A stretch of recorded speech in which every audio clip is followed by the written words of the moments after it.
The year is 1987, and American TV networks launch a number of short-lived shows, such as Starman, The Popcorn Kid, and Probe.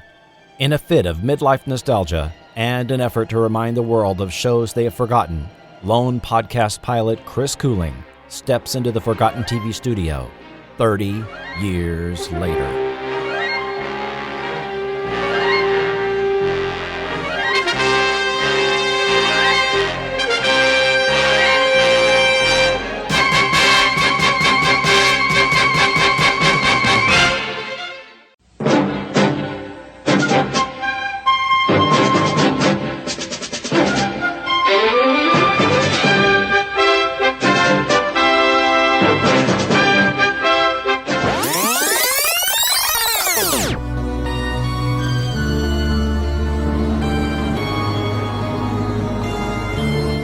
Welcome to Forgotten TV. I am your ghost, Chris Cooling. Forgotten TV is a spine-tingling podcast, sustained by listeners like you. You can enter the realm of Forgotten TV through Patreon or PayPal and join the spooky ranks of show producers. This episode of Forgotten TV has been summoned by the Sinister Six: Will Weirton, Doc Fanto, Joshua Draxkel, Ron the Reanimated, Kenny Screamgull, and Tony Spook. If you dare, you can also support the podcast by using the Forgotten TV affiliate links lurking on the website and show notes found right in your cursed podcast player. My eternal gratitude to all for your support of Forgotten TV.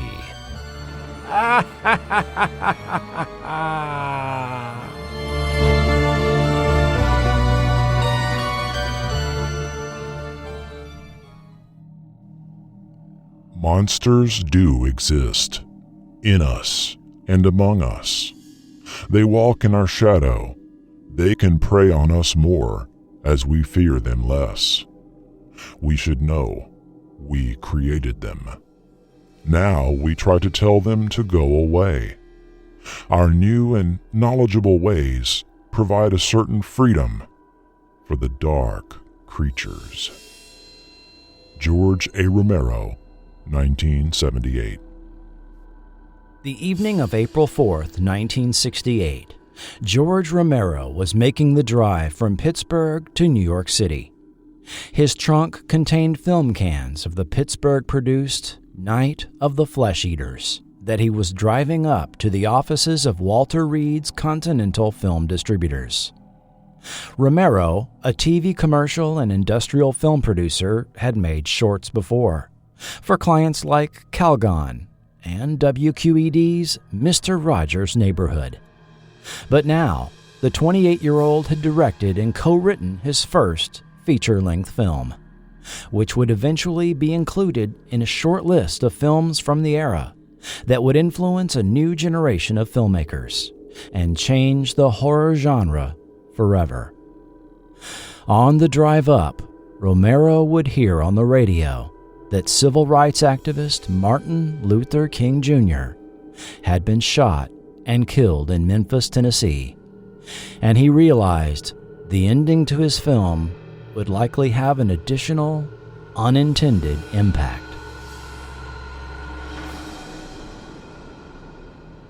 Shot on a budget of just $114,000, Romero's stark black and white horror film initially had a hard time getting theatrical distribution. Finally, Walter Reed's Continental Film Distributors, who owned a New York theater chain and was looking to widen their catalog away from art house-style films, gave it a chance and would book it in their cinemas. A title conflict with a 1964 film prompted them to change the title, but they neglected to place a copyright on the film. Oops. Dissatisfied with the returns from these bookings and allegedly being stiffed on box office revenue, Romero and crew realized they'd need to hustle their own film to get noticed. 14 prints were made, and Night of the Living Dead was released back on their home turf of Pittsburgh, starting on Wednesday, October 2nd, 1968. Although decades later, the story would have it that the premiere was held on Halloween night. Booked in area theaters as a double feature alongside 1965's Doctor Who and the Daleks, Night of the Living Dead was indeed noticed by the local press, as well as Variety, that printed, "Until the Supreme Court establishes clear-cut guidelines for the pornography of violence, Night of the Living Dead will serve quite nicely as an outer limit definition by example. In a mere 90 minutes, this horror film, pun intended, casts serious aspersions on the integrity and social responsibility of its Pittsburgh-based makers, distributor Walter Reed, the film industry as a whole, and exhibitors who booked the pick, as well as raising doubts about the future of the regional cinema movement and about the moral health of filmgoers who cheerfully opt for this unrelieved orgy of sadism." The following month, the film expanded to about 20 additional states, booked heavily in Texas, Arizona, Ohio, and New York. A William Castle-like marketing strategy was used, promising a $50,000 payout if anyone died from a heart attack while watching Night of the Living Dead. With the film release beating the debut of the MPAA rating system by a month, moviegoers of any age were able to buy tickets, much to the chagrin of parents who even complained about the film's TV and radio ads. This is the sound of a normal heart. Now, listen to that same heart subjected to a night of total terror. Night of the Living Dead. The dead who live on living flesh. The dead whose haunted souls hunt the living. The living whose bodies are the only food for these ungodly creatures. Night of the Living Dead. A bizarre adventure in fear, an experience in shock more shattering than your strangest nightmare. Night of the Living Dead. A night of total terror. Night of the Living Dead broke the rules of the horror genre, as did Alfred Hitchcock's Psycho from 1960 and Roman Polanski's Rosemary's Baby, also in 1968. Instead of taking place in a Gothic mansion, old-world European castle, or haunted house, as many traditional horror films were set, these films were set in contemporary American locales. A rural farmhouse, a roadside motel, a Manhattan apartment complex. The choice of black and white gave the film a documentary cinema verite feel, as did the choice of a black male lead, and his blunt end at the hands of a redneck posse that seemed only too familiar to a certain segment of the audience. Night of the Living Dead also gave us the modern zombie, although the term is never used in the film. As depicted in 1932's White Zombie, 1943's I Walked with a Zombie, and 1966's The Plague of the Zombies, these were either living or reanimated people, mindless slaves under the control of a voodoo or witchcraft practitioner. Night of the Living Dead's ghouls rose without explanation and ate the flesh of the living, although occasionally they would just kill. Romero's The Crazies from 1973 saw a bioweapon cause hysterical, homicidal insanity in the infected. In the following years, Let Sleeping Corpses Lie, a radioactive device used for pest control, had disastrous consequences when the dead were reanimated. And they were hungry. By the end of the 70s, these new zombies started to proliferate in film, which included Romero's own Dawn of the Dead from 1978. 2 years after Living Dead, Romero formed Laurel Productions as a subsidiary of his Latent Image production company. In 1973, he met and was interviewed by journalist Richard P. Rubenstein for Filmmakers Newsletter. Rubenstein, an MBA grad from Columbia with experience as a Wall Street brokerage consultant, had come up through the ranks of TV production, starting as a PA on TV commercials and now owning his own videotape production service. In the wake of a trio of commercial failures, something clicked, and Romero ended up bringing Rubenstein into the company. Even though neither one was really interested in sports, their first mutual effort was the sports documentary series, The Winners, profiling the likes of baseballer Willie Stargell, running back Franco Harris, and NFL MVP O.J. Simpson. The series was produced on spec and was bought by ABC. Centered in Pittsburgh, the independent Laurel continued to operate away from the mainstream film production meccas of New York or Los Angeles, which fit their scrappy, lean and mean production style. Laurel went on to produce several notable horror films, with Romero directing, providing a unique spin on the vampire genre with Martin in 1977, revisiting zombies in Dawn of the Dead, 1978, and Day of the Dead from 1985, but most influentially for our discussion here, Creepshow in 1982. Coming soon.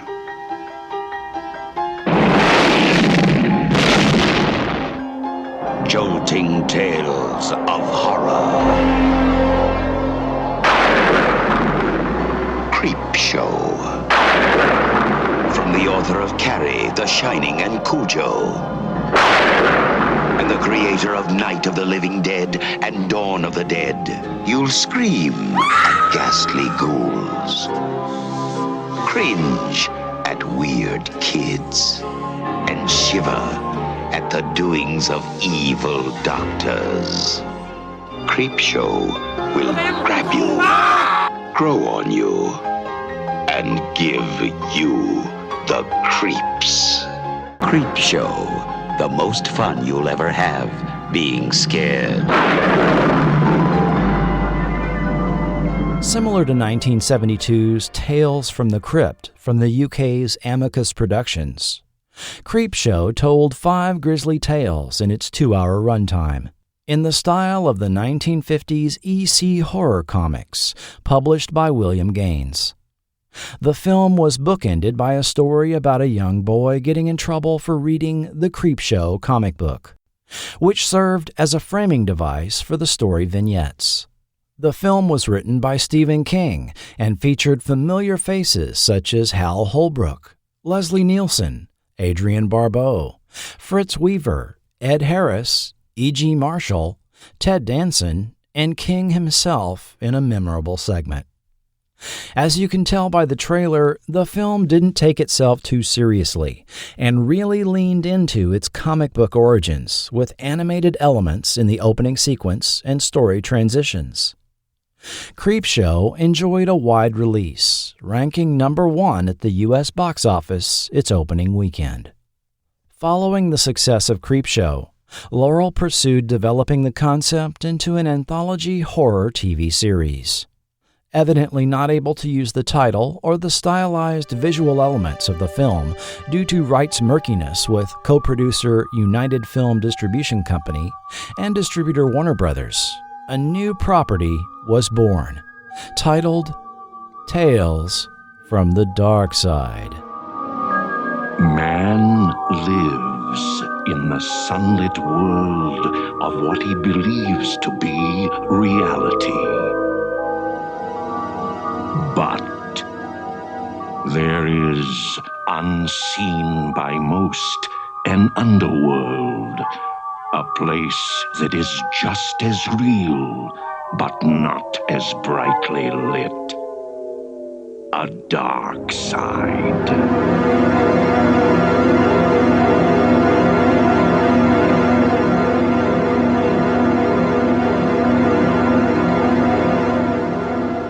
working with TV producer Jerry Golod.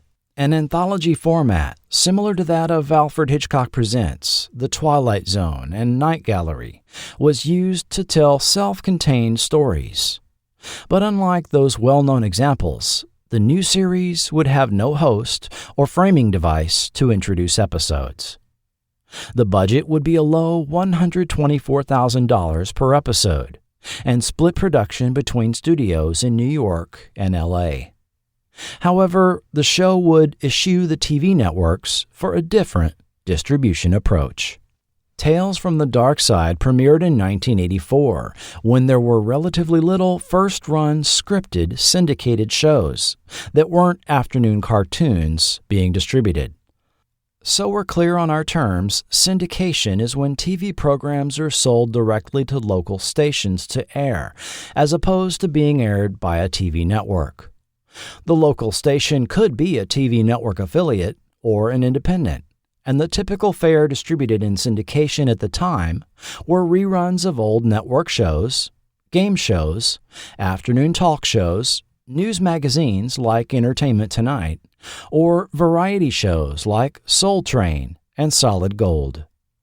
Older movies were also offered as part of syndication packages, which is why a local TV market might have an independent station running 1979's Love at First Bite on a Thursday night opposite the network offerings of Cheers, Simon & Simon, or whatever movie ABC was running.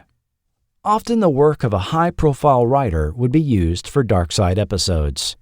Robert Bloch, David Gerrold, Harlan Ellison, Clive Barker, Stephen King, and Romero himself would all write episodes or have their stories adapted. Stories themselves ranged from the comedic to the ghastly, incorporating elements of fantasy, sci-fi, or outright horror, and the best ones contained an ironic plot twist or a character receiving their comeuppance in a grisly fashion. By 1988, the show was in its fourth and final season and seen on stations in 125 TV markets. 90 episodes meant the show could now be sold into traditional rerun strip syndication, airing 5 nights a week on local stations. And it was also sold internationally to air in 25 countries. During Darkside's run, other anthology series surfaced, focusing on suspense and fantasy. CBS had moved forward with a revival of The Twilight Zone under executive producer Phil DeGuerre, creator of Simon & Simon and WizKids. NBC had revived Alfred Hitchcock Presents and offered Steven Spielberg's Amazing Stories, invoking the title of the legendary pulp magazine. However, these expensive primetime network shows largely reaped disappointing ratings, while Tales from the Dark Side often received high ratings in local markets when aired in the appropriate late-night time slot. While continuing to develop films such as Creepshow 2 and Pet Sematary, Laurel looked to expand their TV offerings and went forward with a pair of pilots that could be their next anthology success. Moment of Fear would downplay the supernatural and present more people-to-people confrontations like the old Hitchcock shows. The erotic Night Rose had its pilot bought by HBO, but a series was nixed when execs thought it too pornographic, according to director John Harrison. With neither of these pilots going anywhere, the choice was made to return to what Laurel knew best, and a sizzle reel showcasing their makeup and creature effects from projects like Creepshow and Tales from the Dark Side was created, as related by Richard P. Rubenstein in a 1989 UPI interview. We decided to put together a reel of all our makeup effects that we'd done as a company, just to show our capacity. When we looked at it, we thought, this is not a bad idea for an ongoing series. Darkside showrunner Mitchell Galen edited together this reel, which was presented to Tribune Entertainment, the broadcast syndication company that had distributed Darkside, as well as a variety of programming such as Geraldo and Siskel and Ebert's At the Movies. With the first-run syndication market now exploding, driven primarily by the success of Paramount's Star Trek: The Next Generation debuting the prior year, a series based on the presentation reel was fast-tracked. By the end of 1988, you could watch first-run syndicated content all afternoon and into the evening, much of it focused on the sci-fi, fantasy, horror genres. In San Antonio, Saturday afternoon was full with Superboy, My Secret Identity, TNT, The Munsters Today, War of the Worlds, Freddy's Nightmares, Friday the 13th, the series. And the evening was capped off at 10 p.m. with Monsters.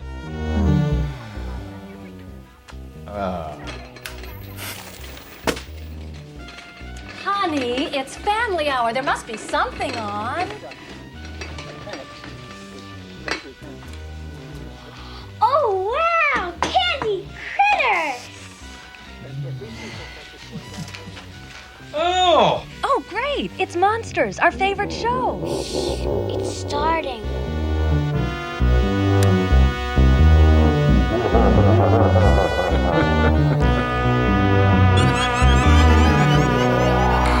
Yes, Monsters premiered in first-run syndication in 78 TV markets on October 22, 1988, although a few stations jumped the gun and aired it on Friday night. That meta opening gave us an idea of what we were in for. An opening shot of planet Earth soon zooms in on North America, then a population center, then a suburb, focusing on a typical Cape Cod-style home. Entering a traditional living room complete with leather lounge chairs and braided wool oval area rug, a family is settling in after dinner for the evening's entertainment. But the father tosses the newspaper in exasperation at the limited choices for TV viewing. As mother rolls in the dessert tray, we realize she is a horned cyclops, as is her daughter, who excitedly digs into the Corningware serving dish of candied critters. The camera then pans around to reveal the father is a literal couch potato, with a lumpy head and sprouted left hand, as the family realizes that Monsters, their favorite show, is starting. As the lights are turned out, the music winds down, and the episode begins. The theme music then ends with what can only be interpreted as a laugh, as the show logo fills the screen, revealing that while what we're about to see may be creepy, it's also in good fun, and we shouldn't take things too seriously. That was the intent, as related by Rubenstein. A good monster is a mixture of fun and scare. We differentiate what we were doing from Friday the 13th and the Nightmare on Elm Street kinds of series. We are dealing with fantasy as opposed to realism. There are no psychotic killers running around killing 16-year-old camp counselors on our show.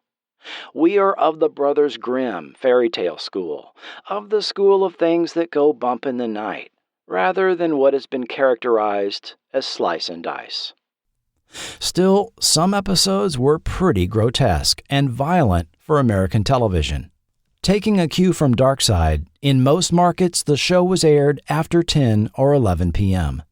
Like other anthologies, each episode told a self-contained story, usually centered around a monster or supernatural creature. The monsters in the show ranged from the traditional vampires and werewolves to the unusual and bizarre, such as sentient plants, giant insects, and creatures that defy categorization. Later, we'll dig into behind the scenes of show production, structure, writing, effects, and the people involved in the making of your favorite show. Now, join me, if you dare, in having some fun running down the episodes of Monsters, briefly biting into each one, and I'll call out interesting guest actors, writers, and delicious tidbits as we come to them. It all started with Episode 1, The Fever Man. To save his dying daughter, a man visits an odd folk healer who literally fights the grotesque physical manifestations of human illness. The doctor that tags along to debunk the healer soon regrets this decision. Michelle Gornick, daughter of producer Michael Gornick, makes her TV debut. This was also writer Neil Stevens' first credit, who took over a creative consultant position after Tom Allen's unexpected death during production of this first season, with makeup effects by Dick Smith. Holly's House. Kathy is the remote puppeteer and voice of Holly, a life-size robotic doll on a hit children's TV show. To no one's surprise, Holly comes to life with murderous consequences. Holly was performed by Michael Anderson. Holly's design was no doubt influenced by the Cabbage Patch Kids, 16-inch dolls with chubby faces, individual names, and yarn hair that came with a birth certificate and adoption papers. The doll brand hit the big time in 1983 when there were toy store riots in the United States over high demand and at least a perceived limited supply. New York Honey. The Blakes have an eccentric upstairs neighbor, a beekeeper who plays loud classical music. However, the honey his bees make is very addictive, and his girlfriend is, well, the bee's knees. Creature effects by John Dodds. Starting with this episode, a credit dedicating the series to writer and creative consultant Tom Allen is shown at the conclusion of the credits. The Vampire Hunter. Ernest Chariot is the world's foremost vampire hunter, but when protege Jack is taken prisoner by his longtime vampire enemy, it leads to a final bloody showdown between the two. Starring Robert Lansing, known for his roles of Gary Seven on Star Trek, Lieutenant Curtis on Automan, and many other roles in his 40-year career. My Zombie Lover. On the one night a year that the dead come back to life as zombies, a pair of sitcom parents and their young son head out for the yearly hunt, while collegiate daughter Dottie stays home to study. But when an old high school flame stops by, can the living and the dead have a real relationship? Tempest Bledsoe stars in this Cosby Show-type horror spoof that takes a dark turn at the end. Zombie makeup by John Dodds. Where's the Rest of Me? In a South American country, a mad scientist reveals to his wealthy benefactors just where their transplanted organs originated. A corpse kept in a sort of living death thanks to a secret formula. But when the entire vial is spilled into the IV tank, the corpse wants his organs back. Meatloaf stars in this bloody tale. Makeup effects by John Dodds. The Legacy. A writer named Dale has found the makeup case of legendary deceased horror actor Fulton Pierce. While his girlfriend remains unimpressed, Dale begins to see Pierce's characters in the mirror of the case, and soon learns Pierce's secret at a terrifying cost. Based on a story by Robert Bloch, John Dodds and Bill Basso recreate classic Lon Chaney film looks here, including London After Midnight, The Hunchback of Notre Dame, and The Phantom of the Opera. Sleeping Dragon. When a prehistoric capsule hatches a human-sized reptile, 4 scientists are trapped inside a university lab with it. While a snowstorm rages outside, they must find out how to stop it. Starring Russell Johnson and sci-fi actress Beth Toussaint. Creature effects by the Chiodo brothers and Steve Patino. This one evokes shades of 1982's The Thing. Pool Sharks. 2 pool sharks, a man named Gabe and the seductive Natasha, play each other all night in a dive bar. But Natasha is a vampire who had killed his brother, and Gabe is prepared for her. Makeup effects by Kevin Haney. Pillow Talk. horror writer Miles keeps his bed an ancient Lovecraftian monster, regularly fed with women he brings home, in exchange for the psychic inspiration to write. But when one woman gets away, Miles pursues her and discovers she is also a writer who may be harboring her own secret. Featuring Mary Warrenoff, Creatures by Makeup and Effects Lab, Inc., with mechanicals by Steve Patino. Rouse him not. A painter renting a country cottage is visited by a writer researching local superstitions. It turns out her basement has a demon sealed underneath the floor, and the writer is a warlock ready to battle it. Starring Alex Cord and Lorraine Newman. Director Mark Shostrom designed his own creature for this episode, the first to be produced at the Los Angeles studios. Fool's Gold. Construction workers digging underneath a building find a hidden cave with a treasure chest of gold. Unfortunately, the gold is guarded by a troll willing to kill to protect it. With Taxi's Jeff Conaway and actress and regular sci-fi stunt performer Debbie Lee Carrington as the troll. Creature by Greg Canham. Glim Glim. In a town ravaged by an alien plague, 2 men and a little girl hole up in a library basement, with an alien creature making his base above. But just who is the monster in this Christmas-themed story?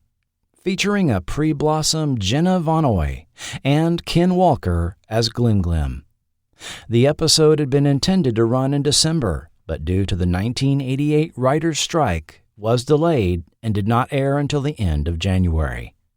The series also seems to shift here, as several episodes in a row have the humans being the real monsters of the story, and not the creature of the week. Parents from Space. A young girl has her life turned upside down, for the better, when rat-like aliens land on their house and take over the bodies of her abusive foster parents.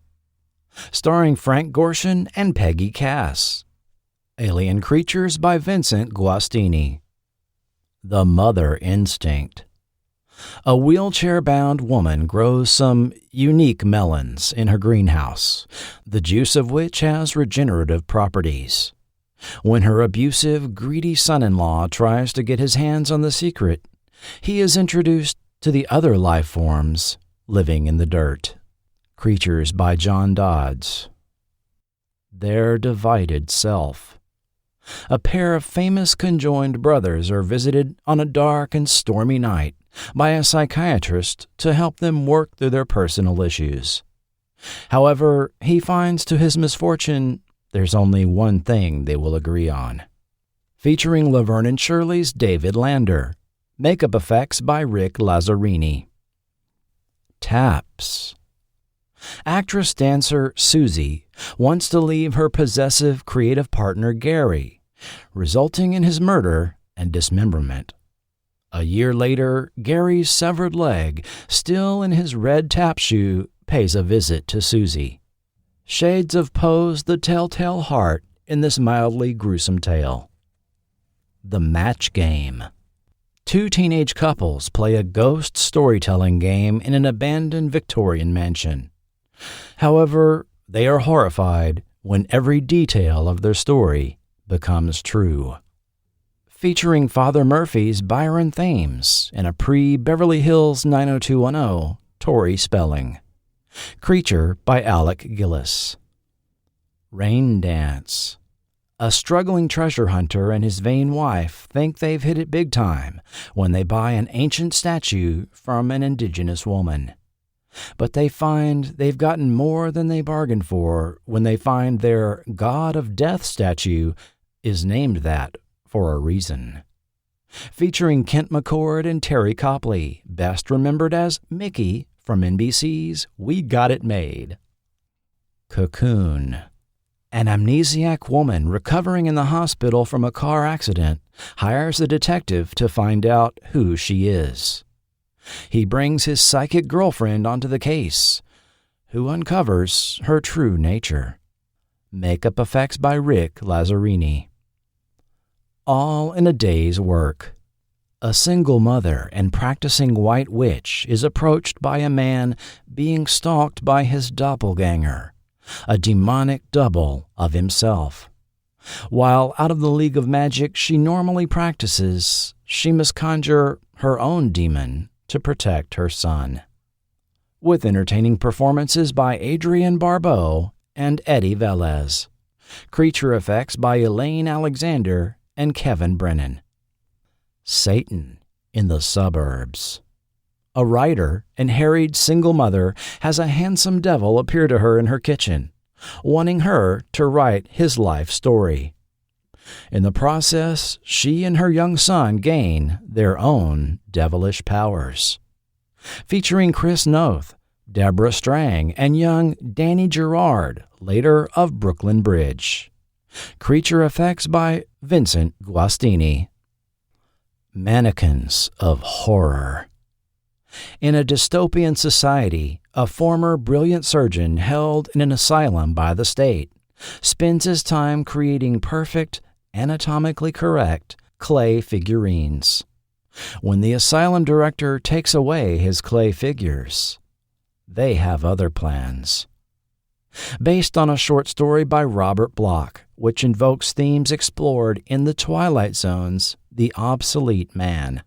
This episode gets away with a surprising bit of anatomic detail on the male clay figurines sculpted by Dan Platt, with excellent stop-motion work by Justin Cohn in Fantasy II Film Effects. La Strega. A man accuses a dress shop owner of being a witch, believing she cursed his mother, causing her to die. But just what is the truth, and who really is La Strega, the witch? Linda Blair and Rob Morrow star in this Season 1 finale. Forgotten TV will return in a moment. Wanna go psycho with me, Elvira, here at the Bates Motel? Look for me wherever they sell mug root beer. And enter the Go Psycho with Elvira contest. You can be my guest at Universal Studios in Hollywood for a monstrous bash at the Bates Motel. Shower anyone? This Halloween, go psycho with Elvira and win a party with mug root beer and me. I love my mug. I love it.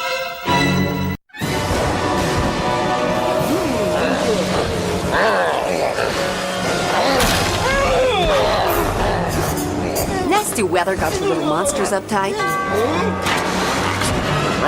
Make it a blockbuster night. Blockbuster has something for everyone. Even the fussiest little beasts settle down to enjoy Blockbuster. I just love a family night. If the weather's a fright, make it a Blockbuster night. Season 2, The Face. Redneck brothers Cliff and Ray burgle an old lady's house late at night, killing the homeowner in a struggle. But she's left behind a very unique wound on Ray's hand, much to his dismay. Starring Imogene Coca with makeup effects by John Dodds. Portrait of the Artist. Private investigator Roger visits an art gallery containing weird, three-dimensional sculptures of missing people, as if they were emerging from the wall hangings. It soon becomes clear that the sculptures are more than they seem. But who or what is the artist? Starring Darren McGavin. 3D sculptures by R.S. Cole and effects by John Dodds. A Bond of Silk. A pair of Texas newlyweds arrive to a bargain honeymoon suite, where they find a giant web instead of a bed. When the groom becomes trapped, the bride tries to free him before they meet the web's creator. With Mark McClure, creature effects team Dale Brady, Bill Bryan, Pat Brady, and Mike Giamarco. Stop motion effects by Justin Cohn. Rerun. College student Allison is obsessed with deceased movie star Tony Sterling, completely ignoring Max, who has feelings for her. But when Tony shows up in her dorm room, Max has to help Allison see Tony for what he truly is. This was the first credit of Rachel Bay Jones, later of God Friended Me, The Good Doctor, and Young Sheldon. Creature effects by Richard Alonzo. Love hurts. Married DMV clerk Vance routinely hits on the customers, with his efforts continually blocked by his father-in-law. However, Vance's latest fling jewel is a student of voodoo, meaning extreme danger for all involved. Directed by Manny Cato.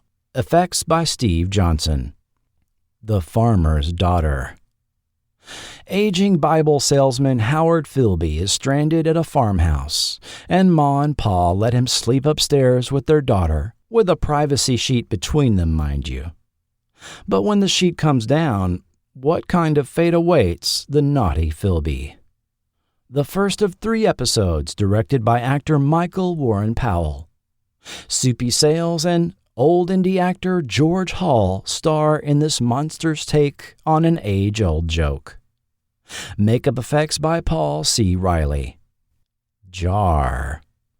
P.I. Jack shows up at a country inn looking for a missing woman, but finds the beautiful Anne instead. There's a mutual attraction, but Anne is attached, for now, to her wealthy, ailing husband. However, the innkeeper has a mason jar that contains the solution for that. Fritz Weaver and Gina Gershon star in this steamy noir tale. Jar Creature by John Dodds. The Demons. A witchcraft-practicing alien tries to summon a demon, but conjures up Chicago businessman Arthur instead, who is forced to play along. But to fulfill the alien's request, Arthur has to figure out how to summon a demon of his own. Richard Mall and Eddie Deason star in this comedic story directed by Scott Alexander, screenwriter of Ed Wood, The People vs. Larry Flint, and Man on the Moon. Makeup effects by Michael Burnett and Colin Penman. Reaper. An ailing old man finds death comes to visit on his very first night at a nursing home, and makes a deal to not be taken. But having to deliver 3 more souls to the Grim Reaper, he may find someone else has made their own deal. With Barbara Billingsley, based on a story by Robert Bloch, with Grim Reaper effects by Rick Lazzarini. The Mandrake Root. Cleaning out her deceased grandmother's home, frustrated wife Angela finds a magical root plant in the cellar that transforms itself into a hunky stud, eager to please her.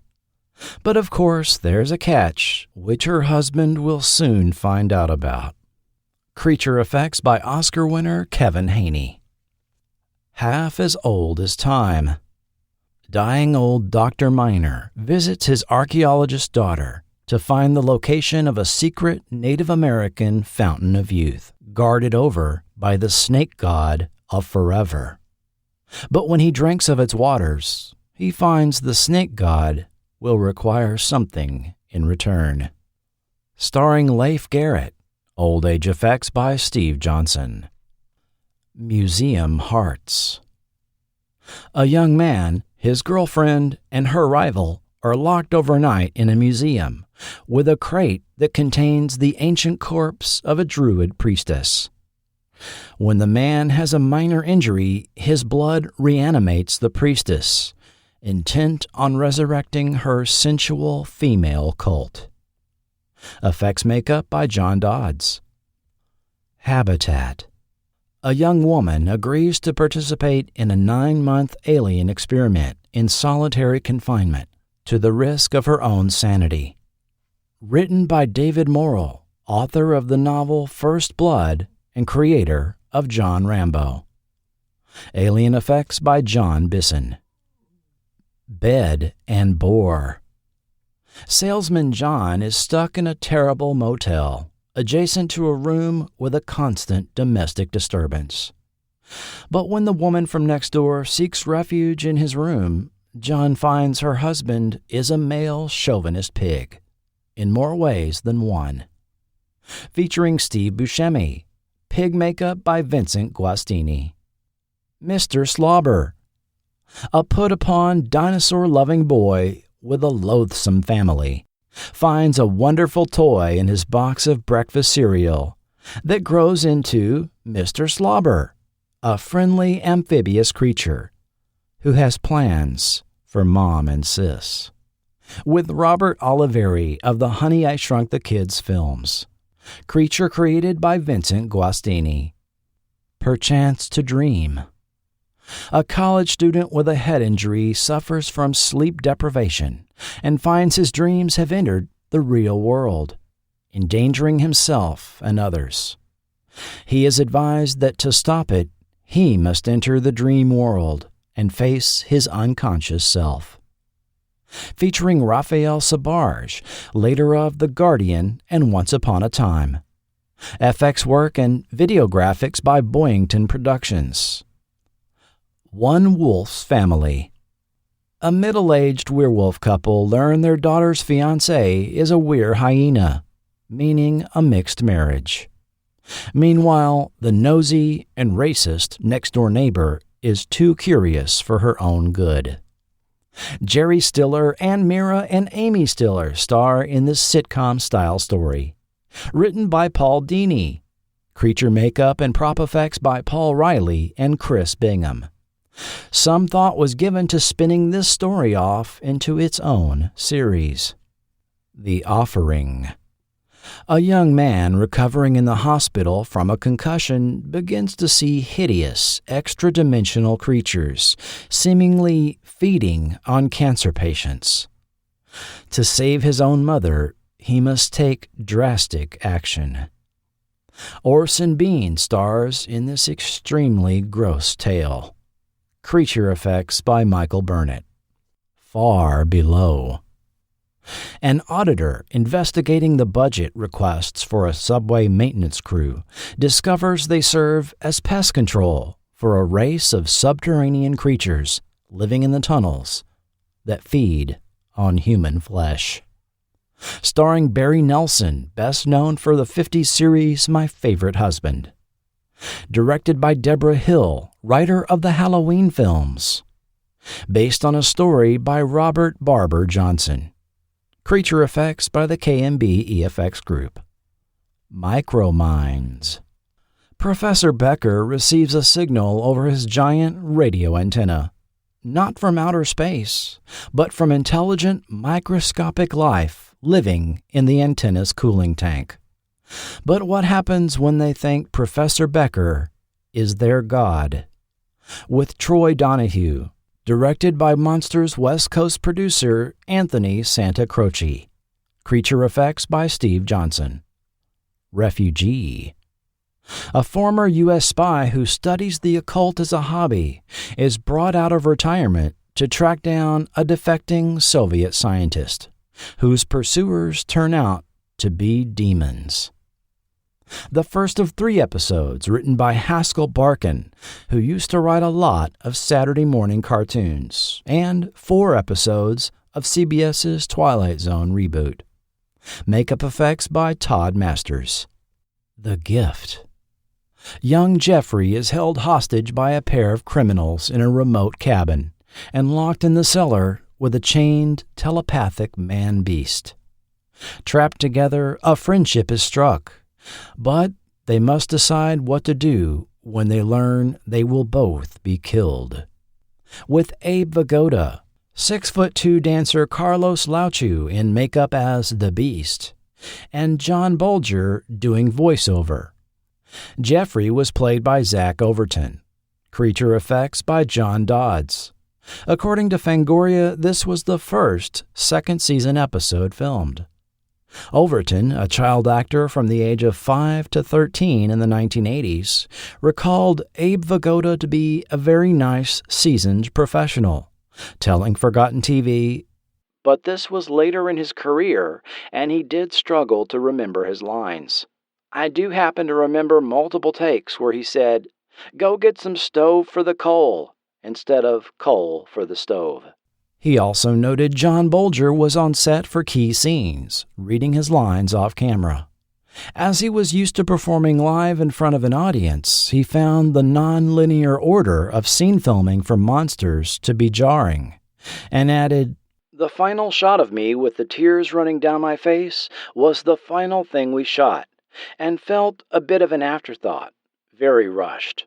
So while I did cry in the other dramatic moment of the episode, they used fake tears for that last shot, so we could quickly get the take and wrap." Overton also appeared in episodes of Saturday Night Live, Kate and Alley, and The Late Show with David Letterman. The Bargain. Plain-looking bookstore clerk Sarah calls a beauty ad in a 70-year-old magazine, and a mysterious woman shows up with a mask she can wear as her new face. But of course, everything comes at a price, and these things always have a catch, as Sarah soon finds out. This was the writing and directing debut of Tom Noonan, who you might remember as Frankenstein's monster on The Monster Squad. Makeup by John Dodds. The Family Man. Mom has a new boyfriend, but only 10-year-old Neil can see him for what he really is, through his deceased dad's glasses. A reptilian, emotional vampire who has fed off of other lonely single mothers. Creature by John Dodds.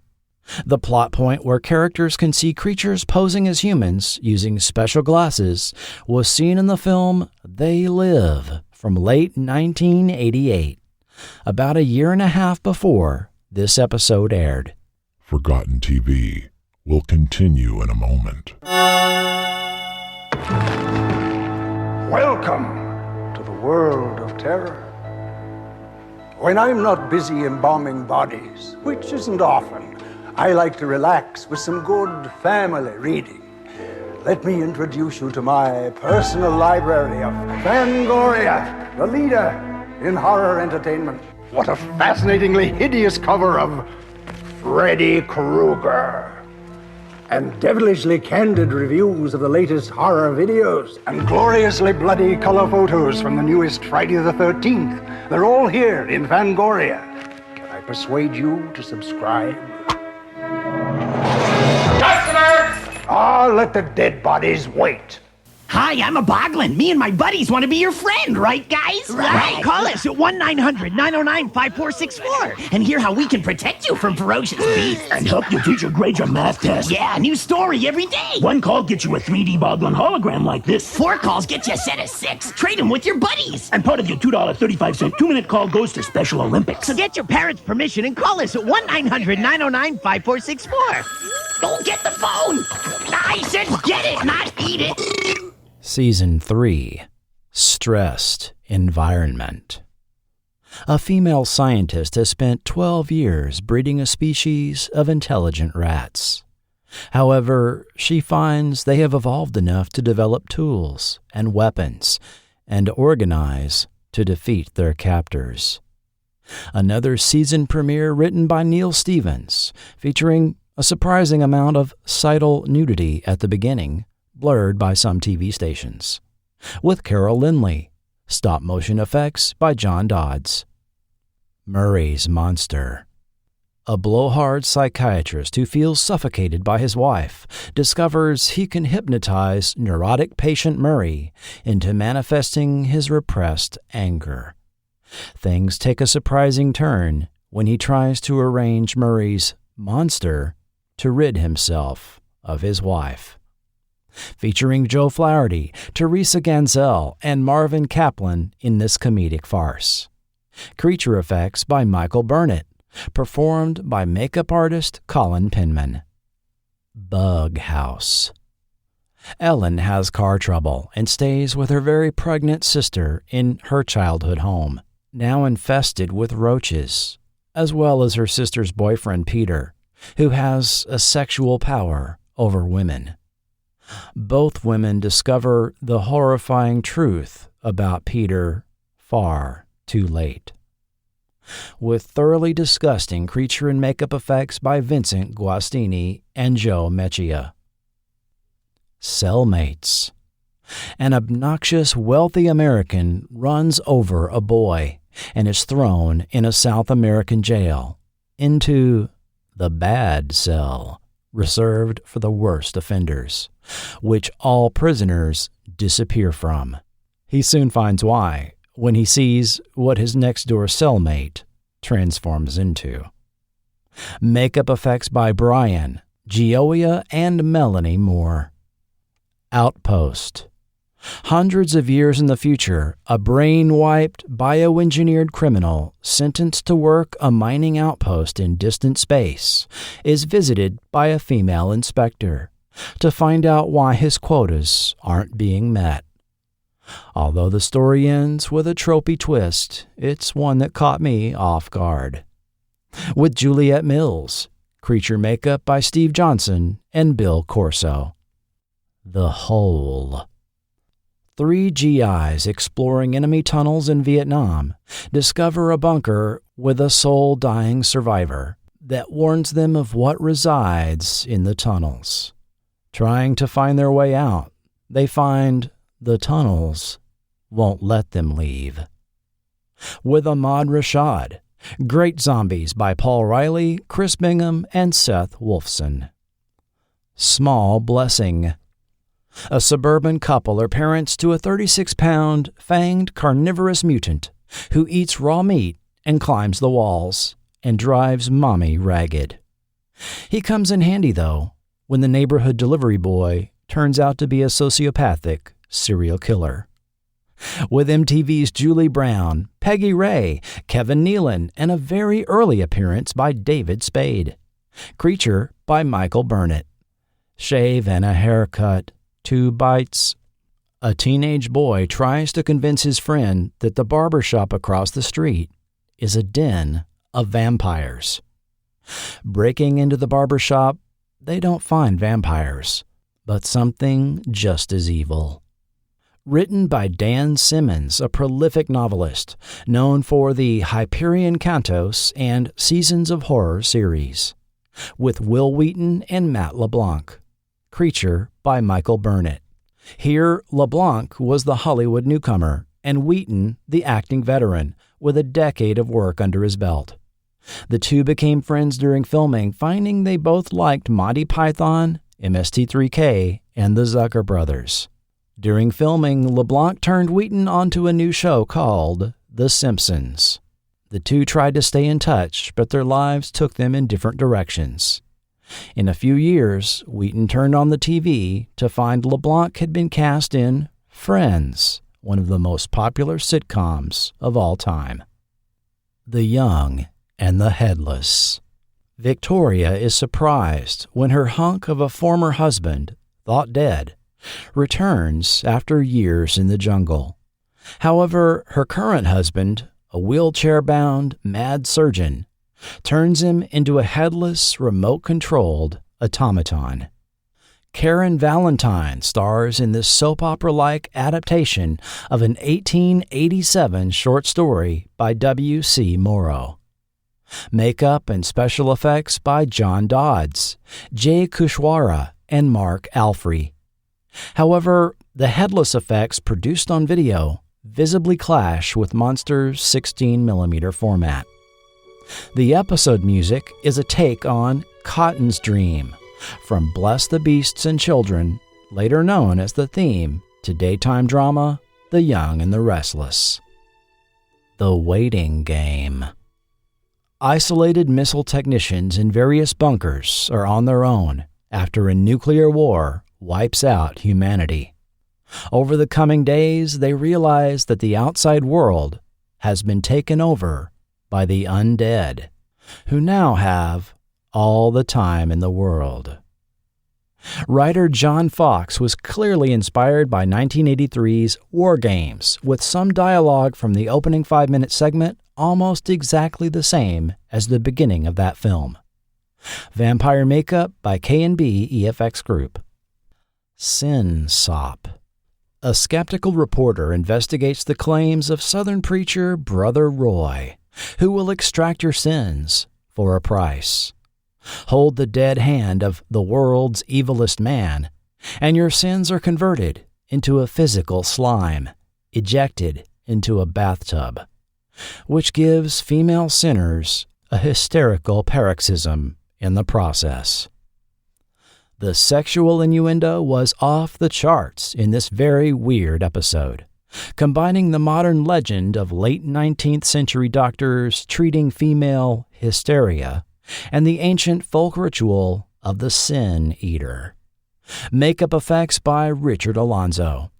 17 slime bladders were used on actor Robert Valenzi, and word is that much of the slime effects was edited from the final episode. A new woman. Gold digger Jessica can't wait for her ailing sugar daddy to croak to get her hands on his money and company. Her first act will be to raise a homeless shelter to put up a high-rise. But not if the Christmas zombies have anything to say about it. This monster's version of A Christmas Carol featured Linda Thorson from The Avengers and Mason Adams, well known for Lou Grant and the Smuckers ads. Zombie makeup effects by Paul C. Riley. Malcolm. A middle-aged clarinetist has a slug-like parasitic creature removed from his abdomen, but finds it was what once gave him his musical abilities. A very unusual entry by writer-director Tom Noonan, who even provided the clarinet music used, with longtime character actors Ed Lauder, Carol Shelley, and Farley Granger. Creature effects by Vincent Guastini. Household gods. Modern wife and new mother Deborah tries to juggle career, family, and domestic life. But this displeases her household god, who sabotages her efforts. However, barefoot and pregnant Laura from next door, as well as her own mother-in-law, soon educate her in the proper order of things. Too Close for Comfort's Deborah Van Valkenburg stars, and the diminutive Michael Anderson returns as the household god. Makeup effects by John Dodds. The Space Eaters. The evening of two proper chess-playing gentlemen is interrupted by an invading alien in the shape of a giant eyeball. The pair must spend the rest of their night avoiding the alien's attempts to take over their brains. This 50s pulp-style story was directed by Robert T. Megginson, co-writer of 1986's FX. Creature effects by John Bisson. The Waiting Room. A widower brings his newlywed son and his wife to a mountain hotel with an ulterior motive to sacrifice his son to the phantom woman he cheated on his wife with on their honeymoon 20 years earlier. Starring John Saxon and Christian LeBlanc from The Young and the Restless. The Barely Seen Creature by K&B EFX Group. Leavings. A pair of beat cops have encounters with numerous people with various body parts missing, but no traditional signs of amputation. When they report this to the inspector, they discover he's running a house of horrors in the basement of the precinct. With Clifton James, the Popcorn Kids' John Christopher Jones, Tony Shalhoub, and John Bloom, who played the Frankenstein monster on 1971's Dracula vs. Frankenstein. Jay Kushwara, Ken Brilliant, and Michael DeFeo deliver a very creative creature here. Desirable alien. A female hard-case INS agent investigates a pair of immigrants working at a Greek restaurant. But can she resist the supernatural charms of Hercules Vavalotis, a genuine satyr? With Wendy Makina, later of Sister Act and Oliver Bean, Luis Guzman, and Blondie's Debbie Harry as a lusty nurse. Creature by Paul Riley and Billy Messina. A Face for Radio. Radio talk show host Ray Bright regularly ridicules paranormal guests, until the sexy Amanda visits his studio. But Amanda has brought proof in the form of a tiny alien creature in a cage that claims Amanda is really the one to be feared. Written and directed by Bruce Firestein, who went on to pen Goldeneye, Tomorrow Never Dies, and The World Is Not Enough, with surprisingly entertaining performances by 80s big mouth Morton Downey Jr., his wife Lori Krebs, pop star Laura Branigan, 50s actress Julie Wilson, and the voice of Rick Wessler. This one gives off heavy Midnight Caller vibes, and the creature, designed by John Bisson and Ken Walker, made it on the Season 3 DVD cover. Werewolf of Hollywood. Low-budget Hollywood screenwriter Buzz is told to write a very specific script about a studio executive that is a hereditary werewolf. But when the producer pitching the story turns up dead, it turns out that truth is stranger than fiction. Prolific novelist Ron Goulart penned this satire on the film industry, with Richard Belzer and character actor Shelley Berman, who had appeared on The Twilight Zone and Beware the Blob. Creature effects by Vincent Guastini. Talk Nice to Me.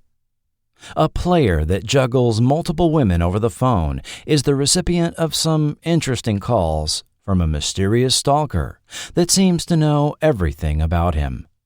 When he demands to see her in person, he ends up regretting it. Written by Paul Dini, featuring Ed Marinaro from Hill Street Blues, Terry Ann Lynn from The Bold and the Beautiful, and Tina Louise as the voice of the mysterious woman. Creature effects by Steve Johnson. Hostile Takeover. A Wall Street raider takes voodoo economics quite literally and has been getting stock tips directly from a voodoo priestess to make it big on the stock market. After a year, however, the ride is over and it's time for him to be taken over by the devil. With Dennis Christopher from Profiler, Tracy Walter, William Lanteau from Newhart, and Pam Grier. Creature effects by the Chiodo Brothers. The Maker. Newly homeless Mac takes up sleeping in an abandoned hotel, where he meets JJ, an inebriated vagrant who can conjure anything out of thin air. But his conjurings are quite defective. When Mac takes away the booze, JJ's creations become nightmarish. Vaudeville and 40s film actor Eddie Bracken stars in this final episode from the original airings. Creature effects by Steve Johnson. The Moving Finger. Nebbish accountant and TV addict Howie is startled by an absurdly long, disembodied finger sticking up through the bathroom sink drain. When his wife never sees it, he begins to question his sanity and takes extreme measures to deal with the finger. From a story by Stephen King, with Tom Noonan and Alice Playton from The Lost Saucer. Finger effects by John Dodds, Ken Walker, and Greg Ramundus. Contrary to air dates quoted online, this episode didn't air during Monster's original run, and possibly wasn't seen until the Sci-Fi Channel reruns in the 90s. Was it too bloody for broadcast TV? You'll need to watch it and decide. Forgotten TV will return in a moment. There's a new series coming to television. If you don't watch it, you could be making a grave error.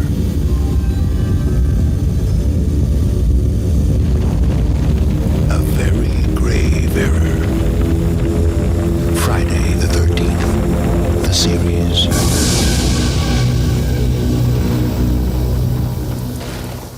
There are worlds inside our minds, worlds of peace and beauty.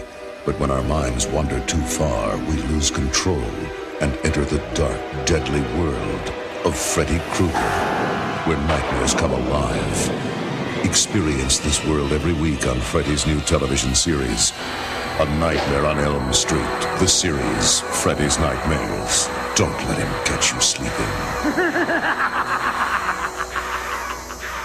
Behind the scenes. Horror thriller anthologies already had a robust broadcast history long before Monsters' 1988 debut. Everyone can point to Rod Serling's The Twilight Zone, originally running on CBS from 1959 to 1964, which has enjoyed a life of near continual reruns since. But also premiering in 1959 was ABC's One Step Beyond, hosted and directed by John Newland. The amazing drama you're about to see is a matter of human record. You may believe it or not. But the real people who lived this story, they believe it. They know. They took that one step beyond. This perhaps less remembered anthology ran for 3 seasons and 97 episodes, exploring supposedly true tales, often revolving around paranormal events. In 1960, Boris Karloff's Thriller debuted on NBC, originally as a crime suspense drama, before shifting to tales of gothic horror. Episodes would begin with a cold open before Karloff would appear to introduce the story and its players, often concluding with, "Let me assure you, my friends, this is a thriller." Thriller ran for 2 seasons and 67 episodes, and has also been rerun even in recent years on MeTV. However, there's an anthology from this era you may not have heard of. CBS's Way Out presented horror, fantasy, and sci-fi stories for just 14 weeks in early 1961. Host Roald Dahl would dryly introduce episodes with a lit cigarette in front of a hall of mirrors video effect. Somewhat appropriately, the show's sponsor was tobacco company L&M. Yes, this was the same Roald Dahl that wrote James and the Giant Peach and Charlie and the Chocolate Factory. However, he was also a prolific writer of macabre adult short stories, widely published in top American periodicals. Producer David Suskind envisioned a weekly series in the style of Alfred Hitchcock Presents, with Dahl as host, and sold CBS on the idea. Or rather, sold L&M Tobacco on bankrolling the show, as was done at the time. The show was videotaped at CBS's Manhattan studios and echoed the tales printed in EC Comics the prior decade. Much like the response to those comic books, Way Out received harsh criticism even before it premiered, with one viewer irritated it would replace The Jackie Gleason Show in the time slot, warning parents about the initial episode, one of Dahl's own short stories. See that your children are not near Channel 2 between 8:30 and 9 p.m. on Friday, March 31st, or on any succeeding Friday, until good taste and common sense return to CBS TV. Although the show did receive some critical acclaim, Variety also called it a wild orgy of nightmarish imagery. Television is hardly ready for this kind of grisly business. Another common criticism of the show was that it offered its macabre tales without parable, social commentary, or justice being served via any traditional method. Indeed, the story seemed pretty wild for 1961 television. That first episode, William and Mary, had a dying man's brain removed and kept alive in a tank, a single eyeball afloat in the fluid. His previously browbeaten wife then takes delight in his now speechless situation, blowing cigarette smoke into his eye, presumably L&M's. Soft Focus featured a photographer who could touch up photos with special chemicals, the same results of which would come true on the faces of the photographed people. When his wife intentionally spills it on his photo, it erases half his face, in a reveal that shocked viewers at the time. Starting with the 11th episode, some network affiliates even began to drop Way Out citing the excessive horror involved in episodes. That installment, Hush Hush, depicted a behavior-modified wife, all too happy to permanently silence noisy pets and neighbors. After this, CBS started allowing affiliate stations to preview episodes over a closed-circuit feed. Episodes, in fact, all too often dealt with a man using a plot device to deal with an overbearing wife. Episode 9, Death Wish, had a voiceover claim outright, "Most men want to kill their wives," then proceeds to tell a tale about a funeral home that seems to provide just such a service. In episode 12, Sideshow, a man leaves his nagging wife for a headless woman in a carnival sideshow who appears to have a light bulb installed on her neck. In the final installment of Way Out, 2020, a timid encyclopedia salesman seeks to use a rather unorthodox hitman service to rid himself of his shrew of a wife. This one featured several story elements later seen in episodes of Monsters. However, one wonders what was on the mind of showrunner Jacqueline Babin, who selected stories for the series. Special effects makeup was done by one Dick Smith, whose work is often credited as one of the highlights of the series. Smith's makeup effects on Way Out ended up inspiring youngsters to pursue the same line of work. This included 8-year-old William Malone, who as an adult recalled, "I think I saw an ad for the new Way Out series, which would air just before The Twilight Zone. We had poor reception from the station that aired the program, and the picture was often fuzzy. This somehow made the show creepier than it was." The images were ghostly. Dick Smith's makeup on the false face and soft focus episodes were great. They inspired me to take an interest in horror makeup. Malone's interest led him to work for Don Post Studios, designing the infamous William Shatner mask, later used for Michael Myers in Halloween, and working in makeup effects for 1973's The Norliss Tapes. He later directed episodes of Freddy's Nightmares, HBO's Tales from the Crypt, and 1999's House on Haunted Hill. Legendary makeup artist Rick Baker also credits Smith for an early interest in the field, saying in 2009, "It was the soft focus episode of Way Out I saw when I was 10 years old in 1961. It scared the bejesus out of me. I always loved getting my Famous Monsters magazine, and I opened up the inside cover, and there was a photograph of that guy with a part of his face missing, flat like that, with this look of horror on his face. It was disturbing. I thought this guy was a good actor. When I read the article, I realized that the part of his face that was still human was in fact not the actor at all. That expression of horror was a sculpture by Dick Smith. From that moment on, I became obsessed with this man, Dick Smith."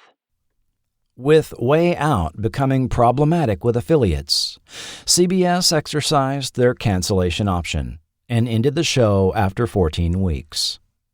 David Susskind immediately went on to produce the very similar Great Ghost Tales on NBC, using story ideas originally conceived for Way Out.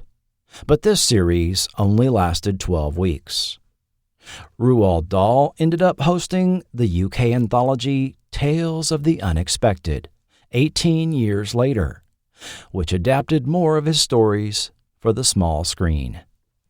Due to its short run and production method, the episodes produced on videotape with closing credits superimposed over the live broadcast, Way Out was never rerun and went largely forgotten by the mainstream public. TV enthusiasts would recall episode plots and falsely attribute them to The Twilight Zone or The Outer Limits, and many would confuse episodes of those series as well. As information on it was scarce, magazines would sometimes print articles that left something to be desired in terms of accuracy. Finally, in 1986, authors Gary D. Joseph and Martin H. Friedenthal interviewed both Dahl and Susskind and put out accurate articles and a full episode guide, published in the Twilight Zone magazine. These were later republished in Film Facts and served to rekindle online interest in the series. Kinescopes of the broadcast of Way Out were made in studio and preserved by David Susskind. Eventually, these were transferred to videotape and donated to New York's Museum of Broadcasting. In 2016, most of these were anonymously posted to YouTube, complete with original commercials and voiceovers, providing a very rare snapshot of raw 1961 television. But let's fast forward to 1988 and continue our discussion on monsters.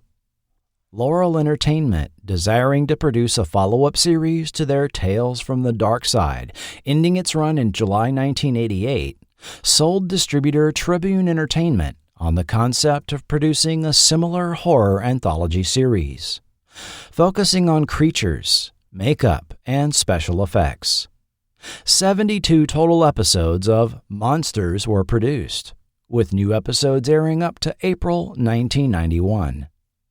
Following the production structure established for Tales from the Dark Side, episodes of Monsters were shot on sound stages at Astoria Studios in New York and Hollywood Stage Studios in Los Angeles, with 14 to 15 produced in New York and 9 to 10 produced in LA each season. The budget for Monsters was about $200,000 per episode, about half of what it cost to produce a half-hour network show at the time. Episodes were produced according to a very consistent formula to keep both this budget and the number of shooting days required under control. Plots featured 1 to 2 lead characters, 1 to 3 supporting characters, 1 monster, 1 or 2 interiors, and no exterior location shots. Episodes were written to be filmed in 4 days. You'll also note episodes had a 3-act story structure, with a 5-8-8-minute breakdown to fill 21 minutes before the opening and closing credits. Although when the series started, it was picked up by 78 local TV stations. In just 5 weeks' time, Laurel took out ads in the trade magazines, proclaiming a 55% growth in local TV ratings, succeeding in late-night time slots in markets such as Chicago and Richmond, Virginia, where it aired on Fox 35 on Saturday nights in a programming block with Freddy's Nightmares, Star Trek The Next Generation, and the revived Twilight Zone, now in syndication. By its second season, Monsters had been picked up by 130 TV stations. This included New York's WPIX and Chicago's WGN, carried on many cable networks. So if you had cable and a local station carried it, there was a good chance you could catch Monsters in your local market even 2 or 3 times over the weekend. With the production cranking out 24-episode seasons, many writers and directors were employed over the course of the show, and it will be impossible to mention all of them in this podcast. But let's look at about 15 behind-the-scenes people that made Monsters work. We've talked about Richard P. Rubenstein, George Romero's business partner in Laurel Entertainment. And yes, there were several business entities they operated under: Laurel Productions of Pennsylvania, Laurel Tape and Film, Laurel Group. For simplicity, all included under the umbrella term of Laurel Entertainment here. The corporation was named after the official state flower of Pennsylvania, the mountain laurel, a wildflower native to the eastern U.S. It was Rubenstein's business acumen that enabled the transformation of Romero's latent image, technically a different company, into a leaner, more fiscally responsible outfit. His choice to produce a full series of the television sports documentaries, The Winners, didn't come out of any particular interest in the subject matter, but was the result of an investment scheme where the very subjects of the episodes financed the production. In 1982, Laurel, as well as sports stars Willie Stargell, Franco Harris, L.C. Greenwood, and a list of Pittsburgh's who's who, were the subject of IRS investigations when they started cracking down on investment arrangements commonly called tax shelters. In these arrangements, the investor generally would benefit more from the reduced tax obligations than any traditional return on the invested funds, while the film producers would obtain more funds from investors than any likely return from box office or TV sales. Such arrangements were common in the movie industry in the 1970s, before the IRS closed the loophole allowing them. Laurel was cited by the press as being at the center of most of the tax court cases in a front-page Pittsburgh Press article. Rubenstein, with Laurel foreign distribution agent Irvin Shapiro, leveraged the emerging international cult status of Night of the Living Dead, entering an arrangement with Italian horror auteur Dario Argento to finance half of a sequel in return for international distribution rights. In September 1978, Zombie was released in Italy, while a different cut of the film premiered in the U.S. in April 1979 as Dawn of the Dead. Certain it would receive an X rating from the MPAA Ratings Board, Rubenstein turned down offers from bigger studios that would distribute a cut R-rated version and sought a film distributor that would release it unrated.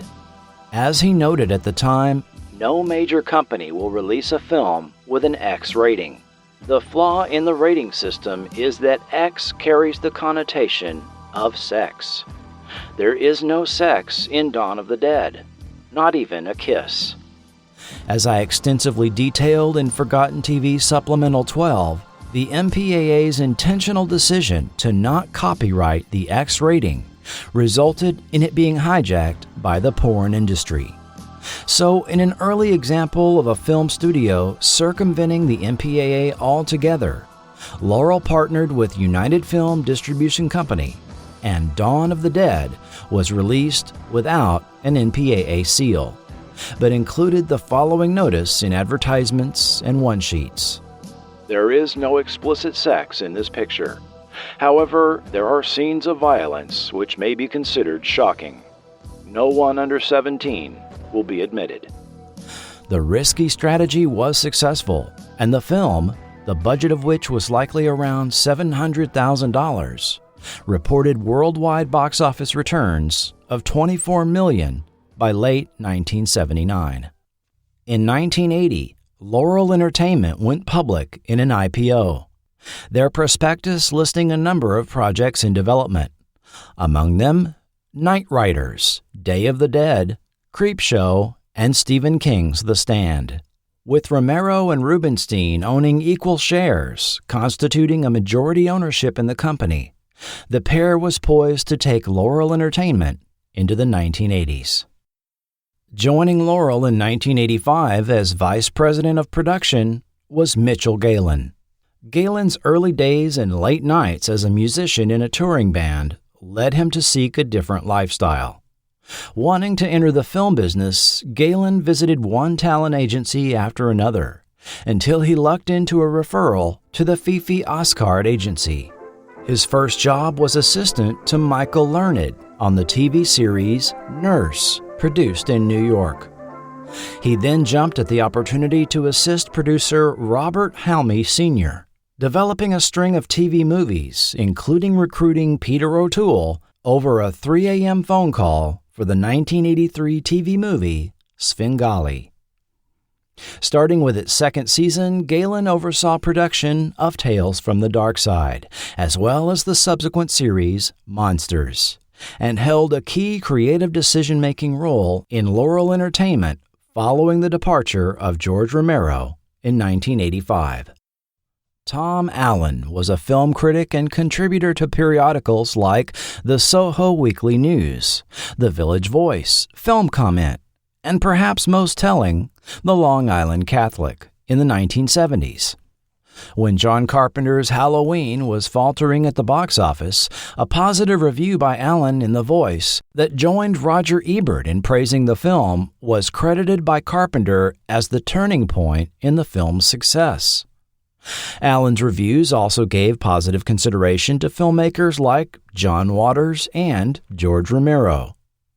We know Allen later joined Laurel and worked as a script coordinator and likely unofficial story editor on Tales from the Dark Side, and initially the same on Monsters. F. Paul Wilson, writer of Glim Glim, called him a big, gentle fellow with an easy smile. Other than this, exceedingly little information is easily found about him, not even an obituary. This bugged writer Nick Pinkerton to the point of embarking on a research project in 2013 to track down those that knew him to find out just who Tom Allen was. And what he found was most surprising. For Tom Allen was Brother Allen, with the Brothers of the Sacred Heart in Metuchen, New Jersey. Yes, a bona fide monk living at a rectory was the extremely well-versed film critic published in liberal alternative New York newspapers. At around age 14, he entered St. Joseph's Juniorate in 1952, along with best friend Joe Murphy, classmate since first grade, and the pair intended to join the Order of the Brothers of the Sacred Heart. At St. Joseph's, young Tommy and Joe grew horse corn near the vineyard. In the evening, Tommy watched movies broadcast on TV and kept index cards with details on cast and crew and his own comments. Movies could also be caught at the Forum Theater on Main Street, a half-hour walk away. In 1957, Allen and Murphy were moved to the Jesuit Spring Hill College outside Mobile, Alabama. Riding the bus in the city, 19-year-old Allen, oblivious to the racism of the South, sat in the back of the bus behind a black man, outraging the whites on board. Returning to New York, Allen lived and taught at Bishop Riley Diocesan High School in Queens, again joined by Murphy, who recalled he was a very laid-back teacher. I never saw him irritated. Allen started a film society at Bishop Riley, regularly showing films in the auditorium after school. Students nicknamed him Spanky due to his smiling, cherubic face after the famous Little Rascals actor. Allen then moved into the graduate program at Columbia, where he took a screenwriting class given by Arthur Barron, who later wrote and directed 1973's Jeremy with young newcomer Robbie Benson. Allen also became a follower of film critic Andrew Sarris, leading proponent of the auteur theory of film criticism. By the mid-70s, Allen was writing film reviews for Soho Weekly, and from there, The Village Voice, while living at the rectory in the South Bronx. Even though he was religious and politically conservative, he was also no prude. Reviewing the 1977 documentary Word Is Out, he said it only begins to atone for a film heritage of virulent propaganda against gays. He noted the sexuality of both Sissy Spacek and Natasha Kinski in reviews, even relating a dream he had about Kinski to voice intern Kent Jones. Reviewing 1977's Desperate Living, he called John Waters a driven, integral stylist. He profiled both George Romero and Richard Rubinstein for the 1979 Village Voice article, Night of the Living Dead, spelled Knight. In the piece, Allen decried what he called the rise of the corporate movie in what was now the blockbuster age, while admiring the practices of the Laurel crew, which would use profitable ventures to fund the films they really wanted to make. Allen noted Romero was redefining his own terms what it means to be a truly independent commercial filmmaker.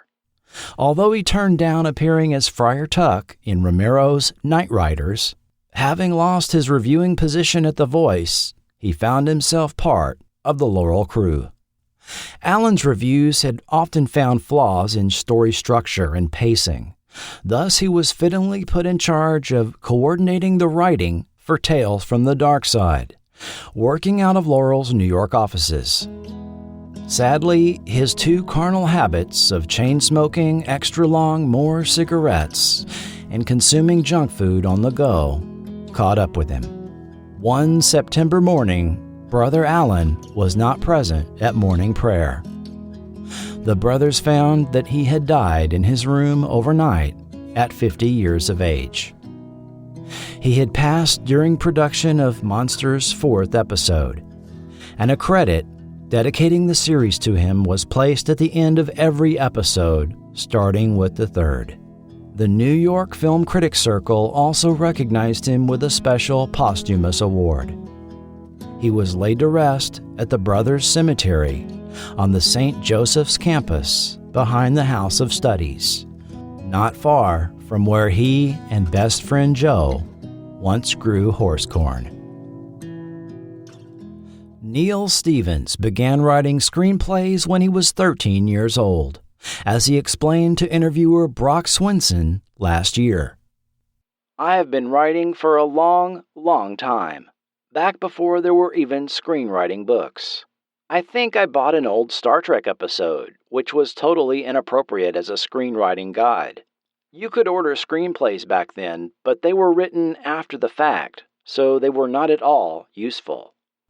After graduating from NYU, he managed to get a meeting to pitch stories for a new series. "I wrote up all these pitches for Monsters, and I had another idea that wasn't written down, but I was in there, so I pitched that idea. That was my first sale, and it turned out to be the premiere episode."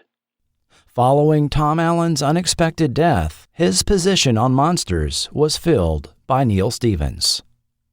A few years after Monsters, Stevens graduated to writing screenplays for Charles Band's Full Moon Entertainment and Pulse Pounders video labels, under the pseudonym Benjamin Carr. Zarkor the Invader, Head of the Family, Mystery Monsters, The Creeps, Johnny Misto, Boy Wizard, and Talisman are some that you may remember sitting on the shelves of your local video store. In 2001, he was one of the writers of Warner Brothers' remake of 13 Ghosts. Writer Edith Swinson had previously written 10 episodes of Tales from the Dark Side before contributing 6 episodes of Monsters. An English teacher who had just moved with her husband and 2 young children to upstate New York, they were having a tough time making ends meet. When an episode of Tales from the Dark Side came on, this gave her an idea, as she told Jamie Bernard in 1991. "I watched the show, and although I had never written a screenplay before, I said to myself, I can do that. And I did." Swinson was not a complete amateur, however. Years earlier, she had written a children's fantasy novel while living in Tangiers, and she had always been fascinated by supernatural tales. "One of the earliest books I stole out of my mother's bedroom was some Edgar Allan Poe short stories when I was 8, and they affected me. And of course, the Twilight Zone probably warped my mind. I'm attracted to the supernatural where it intersects with universal human desires to plunge beyond the limit. Everyone's got a dark side, maybe domination fantasies, maybe something else, but we leash them, we repress them. The stories I want to write explore the people who unleash these fantasies, whose passion is so big that they're willing to damn themselves in order to consummate it." Assisted by Laurel's Tom Allen, she submitted her first script on spec, which was produced as Darkside episode Strange Love, a vampire love story. As she worked on 3 more episodes, she found herself an agent and got a deal with Universal. Swinson's Monsters episodes were The Vampire Hunter and Cocoon, Season 2's Love Hurts, and for Season 3, A New Woman, Desirable Alien, and Household Gods, although that last one had the ending changed by Monsters producers. She had originally ended the story with a steely look in the wife's eyes as she kissed her husband goodbye, implying his days were numbered. Showrunners chose to end it with knowing winks shared between the husband and the household god, dooming the women to a life of servitude. That's what happens when you write a script. It's like having a baby and putting it up for adoption. One day, when I write and direct my own material, I'll do it my way. Later, she managed to get a script produced for Star Trek The Next Generation, the 5th season episode Imaginary Friend. She was story editor on Charmed, as well as co-producer on the Showtime series Odyssey 5. She's also written 10 TV movies since 1993. The husband and wife writing team of Bob Schneider and Peg Holler contributed 5 episodes. They enjoyed working on Monsters, but it presented some challenges, as they told David Everett in 1989. Bob Schneider: "It's sort of like working in the old B-movie era. I used to love those movies, that kind of stuff that was shot in 5 days for $200. One of the things that's great about Monsters is it's good for writers. Because of the limited special effects and the limited sets, a lot of it has to be done with dialogue and characters." Peg Holler: "You have to pace things, so you have the hook in the first act, and you end the second act with a kind of Shrek that'll keep people going to the third act." Their first season contribution was Parents from Space, where the rats took over a girl's parents. Second season's Rerun with the undead movie star. Jar, where the mason jar held quite a surprise, and third season's Small Blessings with the mutant baby, along with the young and the headless. Writer D. Emerson Smith did 3 episodes. A bit of research reveals D. Emerson Smith is also David E. Smith, makeup effects artist on films such as Friday the 13th Part 2, Amityville 3D, Chud, and Day of the Dead. His last name is hardly coincidental. He is the son of makeup artist Dick Smith, who had provided effects for Way Out. Following in his father's footsteps, the younger Smith pursued a career in makeup effects, but found the chemicals involved in epoxies and urethane foam gave him chemical poisoning, to the point where he had to be hospitalized. After recovering, he took a break from makeup effects for several years and penned 3 Monsters episodes: The Mother Instinct from Season 1 and Microminds and The Gift from Season 2. His makeup effects experience was most valuable in writing scripts, telling Fangoria in 1989, "I don't write anything that can't be done. This is one of the most complex shoots that they've done here, but it's still doable within 4 days." Following over a 6-year break, he dipped his toe back into doing makeup effects for several more films, including Pulp Fiction and theme park attraction Extraterrestrial Alien Encounter, which ran for over 8 years at the Magic Kingdom's Tomorrowland at Walt Disney World. Writer F. Paul Wilson had penned the 1981 novel The Keep, which was adapted into a 1983 feature film. Through the publishing world, he knew Tom Allen, who called one night to compliment Wilson on his recent novel, The Touch. Wilson was invited to the Laurel offices in New York, where it was proposed he contribute a story for the upcoming Monsters series. The writing restrictions of Monsters' specific format had him come up with a completely new story, a sci-fi monster tale he had never put to paper. He sat down to write out a 1-page treatment and sent it over to Laurel the next morning. A week later, Allen called with story notes to tweak the story closer to the Monsters format. And then, the Writers Guild of America went on strike. The writers walked out in March, calling the producers' contract offer ridiculous. But no one knew it would become one of the longest strikes in the history of the industry. And something that should sound very familiar to listeners. At issue was residuals for reruns in an era where viewers were increasingly shifting over to cable TV. For 5 months, Monsters producers could not even discuss the script with Wilson. But when the strike ended, he joined the guild and had the script ready. Or so he thought. The Monsters rule of no exteriors was a sticking point, as he points out in a forum post on his official website. Soon I had a contract and was duking it out with Laurel about a third set. I wanted the penultimate scene to play out on the front steps of the library during a gentle snowfall. No exteriors, they told me. I explained that all you needed was a brick wall, a pair of doors, a set of steps, and some guy shaking snowflakes from the rafters. But that means 3 sets, they said. You're only allotted 2. The budget won't allow more. I felt like I was butting my head against the brick wall I wanted them to build. So I moved the scene inside the library. Due to the delay revolving around the strike, the episode didn't air until January 30th. Apart from the disappointment of Glim Glim's appearance, Wilson's main regret was that Tom Allen never saw the episode, having died suddenly on September 30th. Director Alan Coulter noted he always tried to deliver the unexpected in a Monsters episode, as he told David Everett. What I try to do is bring some sort of deadpan humor and irony. I don't think that's usually expected in this sort of programming. I've also tried to cast these shows as close to feature-style casting as I could, and then direct in a way that the performances are really low-key, as opposed to over-the-top. I've been trying to give these episodes a sense of reality, so that you buy what you're seeing. Coulter went on to helm episodes of miniseries Stephen King's Golden Years, Millennium, The Sopranos, and the 2006 feature film Hollywoodland.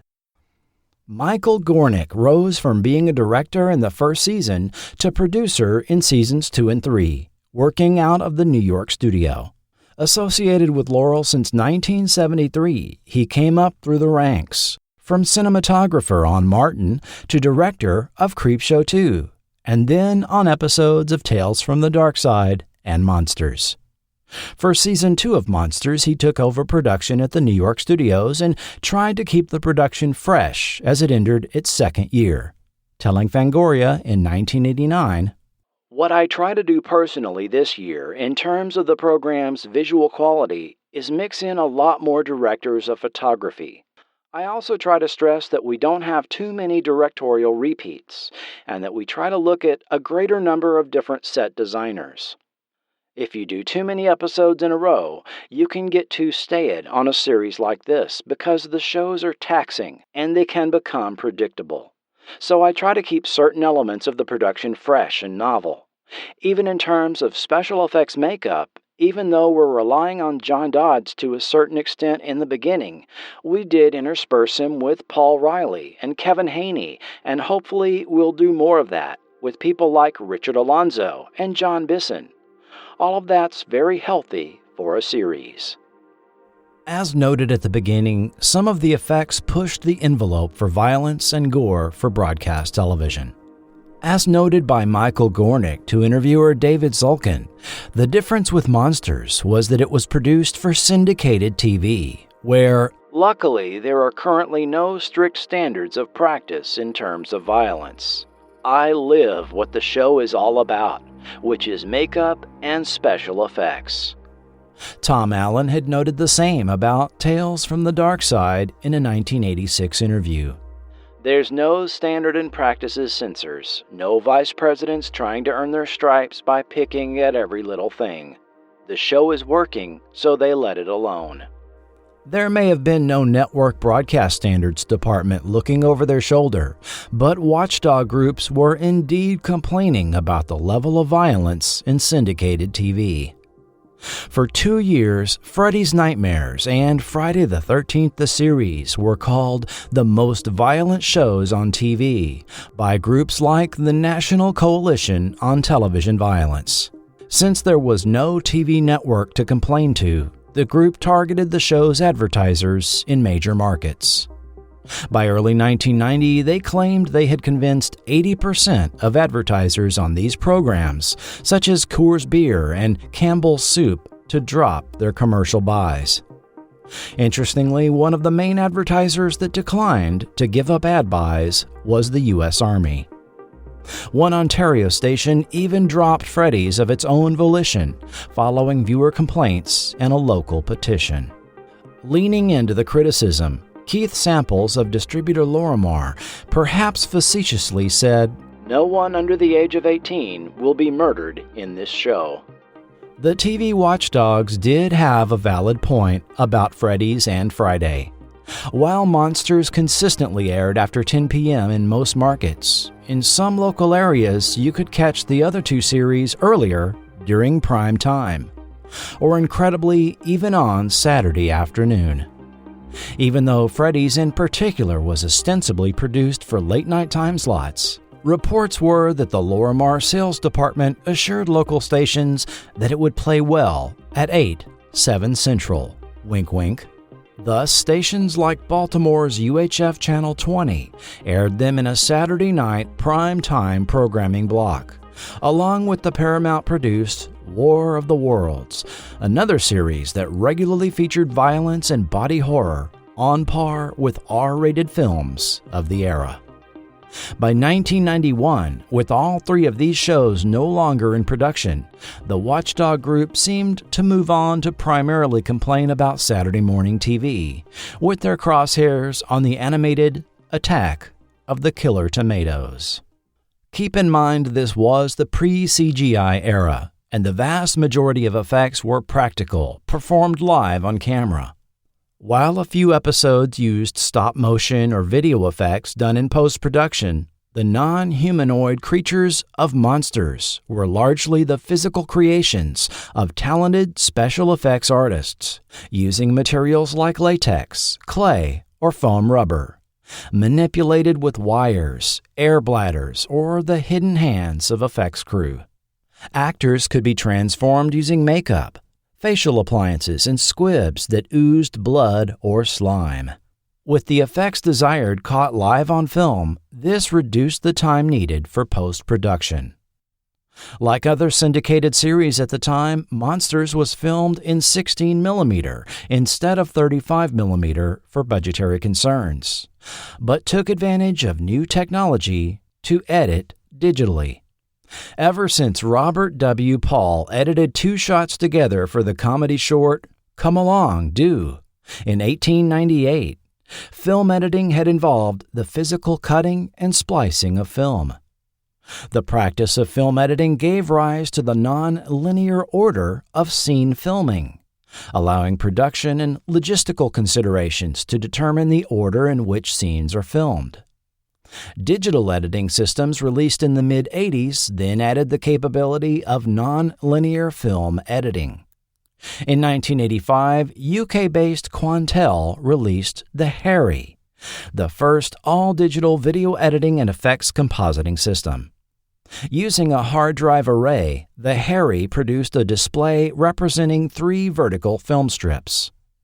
When it was shown at the National Association of Broadcasters show in 1985, attendees gasped when an editor demonstrating the system cut a video clip on screen and pasted it into another clip. Editing would never be the same. Although Monsters worked with a very limited budget compared to other horror-themed shows, on occasion the budget was adjusted to allow for more complex makeup effects, and for the second season was increased, as Richard P. Rubenstein told Fangoria in 1989. "We're doing a little bit more in the makeup effects area than we did in the first year. I'd say that from a production value standpoint, there may be 20% more emphasis on makeup effects this year." At the very beginning, to give the fledgling show an air of legitimacy, producers turned to the same special effects makeup master who had worked on Way Out some 27 years earlier. Dick Smith was brought in to work on the first episode, The Fever Man. After spending 15 years as the head of NBC's makeup department, he transitioned to the world of feature films, where he gained recognition for transforming Dustin Hoffman into the 121-year-old Jack Crabb in 1970's Little Big Man. But Smith certainly made a name for himself after audiences saw his work in 1973's The Exorcist.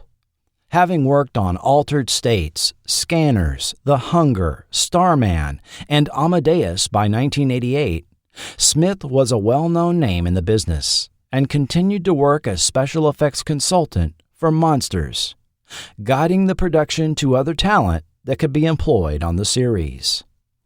Just about every effects house in Los Angeles and the New York, New Jersey area worked at one time or another on Monsters during its production. Thus, over 50 makeup effects artists were employed over the course of the series, several of them newcomers to the field, learning the business in a world of increasing demand for special effects. These included Chris Bingham, who went on to feature films and makeup department head for Rescue Me; Colin Penman, later of the Saw films and high-profile TV like The Strain, Star Trek Discovery, and American Gods; Judy Chen, later key makeup artist for Sex and the City and a slew of feature films; Vincent Schicchi, later key makeup artist for the Amazing Spider-Man films, Elementary, Forever, and Nurse Jackie; and Michael Burnett. Burnett began his career working in Rick Baker's Creature Shop, learning his craft as an assistant on films like My Science Project, Gorillas in the Mist, and Harry and the Hendersons. Like many creatives, his interest in filmmaking started with an 8mm movie camera at age 9, as he related to Fangoria's Steve Biodrowski. "My friends and I made a little movie with a Don Post Frankenstein mask. I thought, this is really cool. So I got into student filmmaking, mostly science fiction, which was really big at the time because of Star Wars. When I hit college, I realized I couldn't do everything, so I had to decide what I wanted to specialize in. Makeup seemed to be what I liked best, so I decided to pursue that professionally." He actually ended up quitting school and went to work full-time for Rick Baker. Then he struck out on his own, forming his own makeup effects house. His first stint as the key makeup effects creator on a film was 1988's Twice Dead. This led to work on other films as well as Monsters. "Working at Rick's was great for learning, but after Gorillas, I felt I'd gone as far as I could go there. I had since moved to North Hollywood, and I set up a shop in my garage and did Twice Dead. It was incredibly low budget. If you take it per minute of film, each episode of Monsters actually had more money for effects." Burnett's Monsters contributions were on Rain Dance, The Demons, The Offering, and third season episodes Murray's Monster, Small Blessings, and Shave and a Haircut, 2 Bites, which he worked on back to back. That was a little tough because we were on the set while preparing for the next one. I did the largest foam construction I'd ever done on Shave and a Haircut, 2 Bites, a 12-foot slug. The whole head was foam rubber latex. The limited budget on Monsters did provide some challenges. I want to make something look good, regardless of how much money there is. There was a baby in one episode that needed to be very elaborate. We were only able to give it eye rotation, eye blink, and head rotation. The rest was Rod puppeteered. In the show's context, which was kind of cartoonish, it was okay. If it had been in a more realistic film, then it would have been bad news. Following Monsters, Burnett produced a series of how-to videos on makeup effects and started selling kits for aspiring artists to make their own creations. He's worked on Universal Soldier, Star Trek Enterprise, and Nemesis, The Chronicles of Riddick, and other films. Burnett has designed and run the makeup effects for Universal Studios' Halloween Horror Nights 17 times, and now works for Fright Night Studios, who specializes in providing effects for films and theme parks. FX wizard John Dodds was heavily relied upon during Monsters' first 2 seasons. Dodds told the Memory Movies website, "I was 40 years old and had just finished taking Dick Smith's professional makeup course when Monsters went into production. Dick Smith recommended me for the Holly's House episode, which featured a killer doll. I was reliable and cheap, so they kept hiring me. Over 3 years, I supervised the effects for 18 episodes. Monsters was my first professional experience creating prosthetic makeup. I was used to low budgets, having grown up in the do-it-yourself world of Don Dohler-type ultra-low budget filmmaking." Dodd's first assignment was to bring to life Dick Smith's design for Holly the Killer Doll in Holly's House. 3 days later, he was called back to create a bee monster for New York Honey. For The Mother Instinct, Dodds had to put together 13 constructions, which included several 18-inch mechanical worms and a 12-foot-long mother creature constructed around an air conditioning duct. In the climax where the worm devours the greedy son-in-law, Dodds himself doubled for actor Tom Gilroy. Dodds elaborated on the Monsters' production style. "Monsters may have been the most cheaply produced anthology series of all time. The executives' compensation ate most of the budget, leaving little for actual production. It was only through the heroic efforts of producers, directors, and crew that anything any good ever reached the screen. The budget was so low that when props were needed, series producer Jan Saunders would sometimes bring in furnishings from her house to dress the set with." This was also commented on by Todd Masters, who provided the demon makeup for Refugee. "I remember first noticing how low budget this Monsters show was when first going into their offices for a meeting. It was in a crappy part of Hollywood, back when there were good parts of Hollywood, and they were all packed into this little space with offices and stages. I noticed that they were making fake rocks out of used cardboard boxes and weird stuff like this. It just screamed cheap."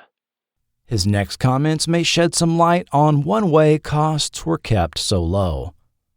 "The production, for some reason, had made a mandate that each episode's makeup effects was to be done by a different company. So everyone came through these offices. Makeup effects was in its heyday, and we were rock stars. And here was a show that seemed to know it and wanted all of us to guest star. In actuality, they knew they'd keep it cheap by having us all underbid each other." Masters' early work provided a stepping stone to working on films like Buffy the Vampire Slayer, Addams Family Values, and Nightmare on Elm Street and Hellraiser sequels. East Coast effects artist Vincent Guastini got his first break in 1984 as an assistant on a film originally to be titled Twisted Souls, before the project morphed into another film called Spookies, released in a limited theatrical run in 1987. After a few more films, Guastini assisted John Dodds for much of the first season of Monsters. His first solo work on the show was transforming Chris Noth into the devil for first season's Satan in the Suburbs, followed by Parents from Space. Of the 7 episodes I found him specifically credited for, he says the kid-friendly Mr. Schlauber was the most complicated, as it had to convincingly mouth dialogue from actor Rockets Redglare and interact with young Robert Olivari. Guastini's crew of Vinny Schicchi, Anthony Panella, Louis Zadarian, and Joe Macchia worked overtime to get Mr. Schlauber ready over an unusual 2-month prep time ahead of filming. As he told Michael Gingold in 1990, "We have had a couple of breakdowns, which were really disappointing, because for weeks on end, after all the testing, it worked. And in all the medium shots, it worked. And all of a sudden, just as we were in the middle of a close-up, it's like the puppet got stage fright. We pulled a lever, and the lip just went doing. So we had to sit there and tweak it for a while to get it to work again. That's a problem with doing TV. If we couldn't fix it in 10 minutes, we'd have to go with whatever we had. With film, you can stop for an hour or so to fix it, or do pickups later, which you can't do with TV. Guastini has run his own effects company since he was 22, and post-Monsters provided effects for films such as The Last of the Mohicans, Super Mario Bros., and Requiem for a Dream. In 2001, he moved his company to the West Coast, continuing to provide animatronics, prosthetics, creatures, and makeup effects on well over 100 film and TV projects. The makeup effects for that opening segment of Monsters were done by Carl Fullerton and Neil Martz. Fullerton has a near 50-year history in special makeup effects going back to the late 1970s. Like several others, his inspiration for going into the field was the work of Dick Smith, specifically on 1970's Little Big Man, as profiled in Life magazine. Out of college, he applied for a makeup apprenticeship with NBC. One of his earliest creations was the Conehead family for Saturday Night Live. By the mid-70s, Smith recommended him to Stan Winston for work on 1978's The Wiz. From there, he progressed to work on 80s classics Altered States, Wolfen, The Hunger, and the Friday the 13th films. He still works in the business, most recently on the Equalizer films with Denzel Washington. Neil Martz's credits go back to 1983's Spasms and Amityville 3D. He has since worked with Fullerton on at least 15 projects, including My Demon Lover, Warlock, and The Silence of the Lambs. Martz is a talented sculptor whose work in bronze is award-winning, and his pieces have been used for commercial items such as busts of Elvis and John Wayne and historical figures for the Franklin Mint. The series' music theme was composed by Donald Rubinstein under the supervision of Robert Harari. Robert Harari is a music producer and sound designer that has worked on multiple Grammy-nominated albums and has worked with Gregory Hines, Barbra Streisand, Spike Lee, and others on live productions and films. Donald Rubinstein is the brother of show creator Richard P. Rubinstein and composed music for feature films like George Romero's Martin, included in Mojo's list of the top 100 soundtracks of all time. Romero's Night Riders, Tales from the Dark Side, the movie, as well as the original TV series that inspired the film. Many remember getting chills hearing that eerie, haunting series opening theme and narration. The next popular TV horror anthology that captured pop culture attention seemed like a logical progression as more mature first-run content was moving over to cable TV.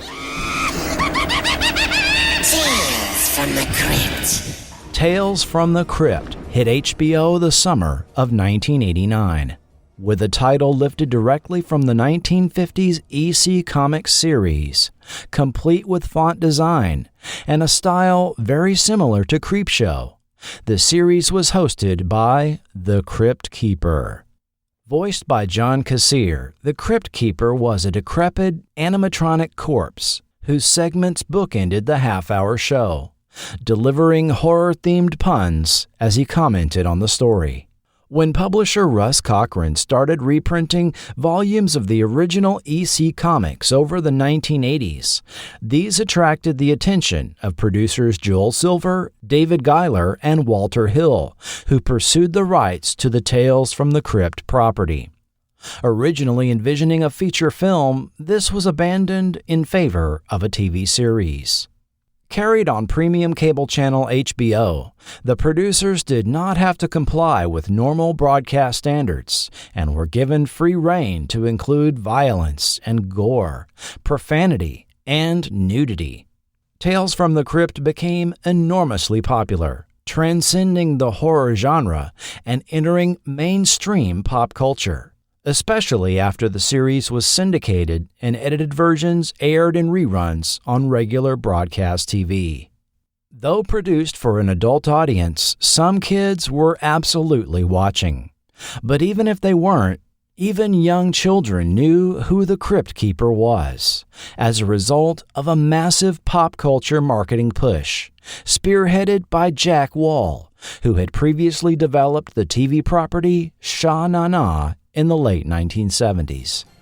The cross-generational popularity of the Crypt Keeper became most evident when Canadian studio Nelvana, producer of the Care Bears, Star Wars animated droids and Ewoks shows, and Fievel's American Tales, chose to adapt Tales from the Crypt in 1993 for Saturday morning TV on ABC. Wait, what? Tales from the Crypt Keeper. I can hear Frederick Wortham turning over in his grave now.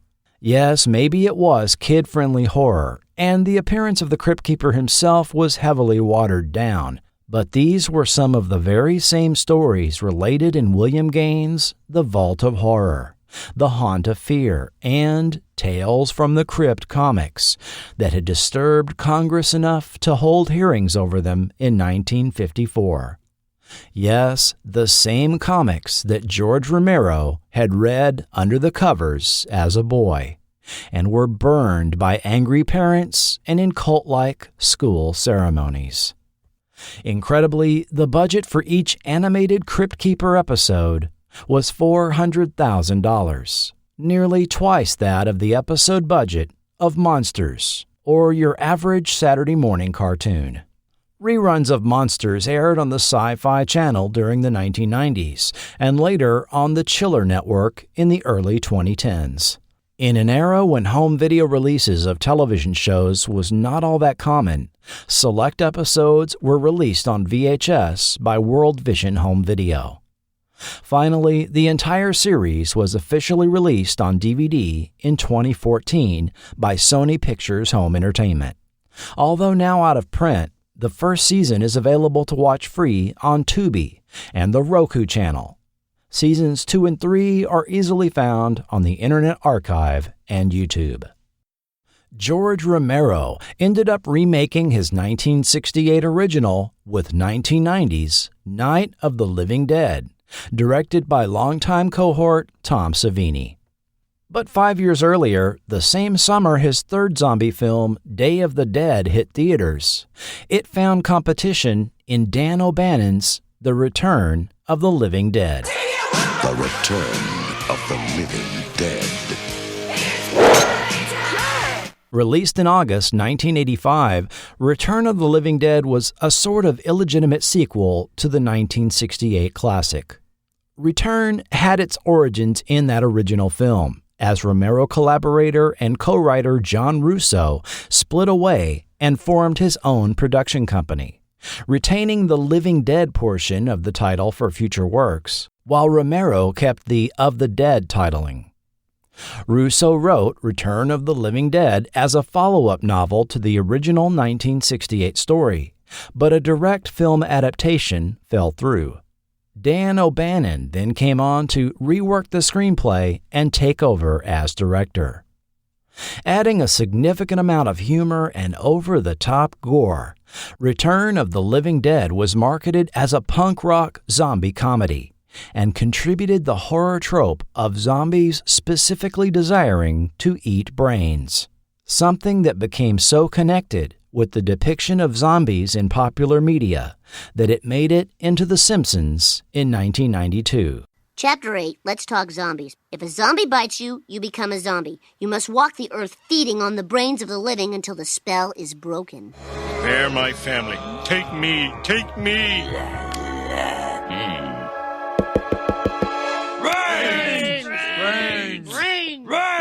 While Richard Rubinstein remade Romero's Dawn of the Dead in 2004, after directing other projects, Romero too returned to the franchise with Land of the Dead in 2005, Diary of the Dead in 2007, and Survival of the Dead in 2009. In 2017, George Romero died at age 77 after what was called a brief but aggressive battle with lung cancer.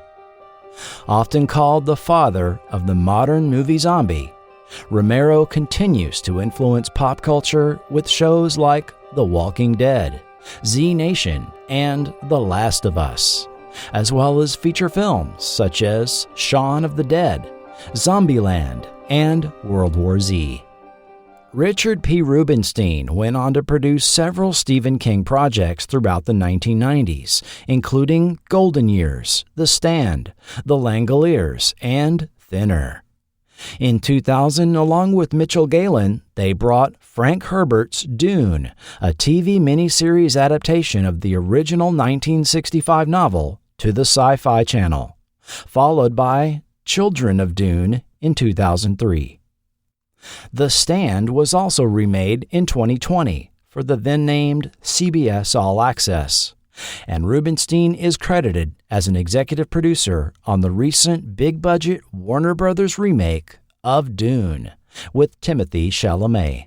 Mitchell Galen was involved with an attempt to revive Tales from the Dark Side in 2015 for the CW, along with Jerry Golod, producers Alex Kurtzman and Roberto Orci, and writer Joe Hill.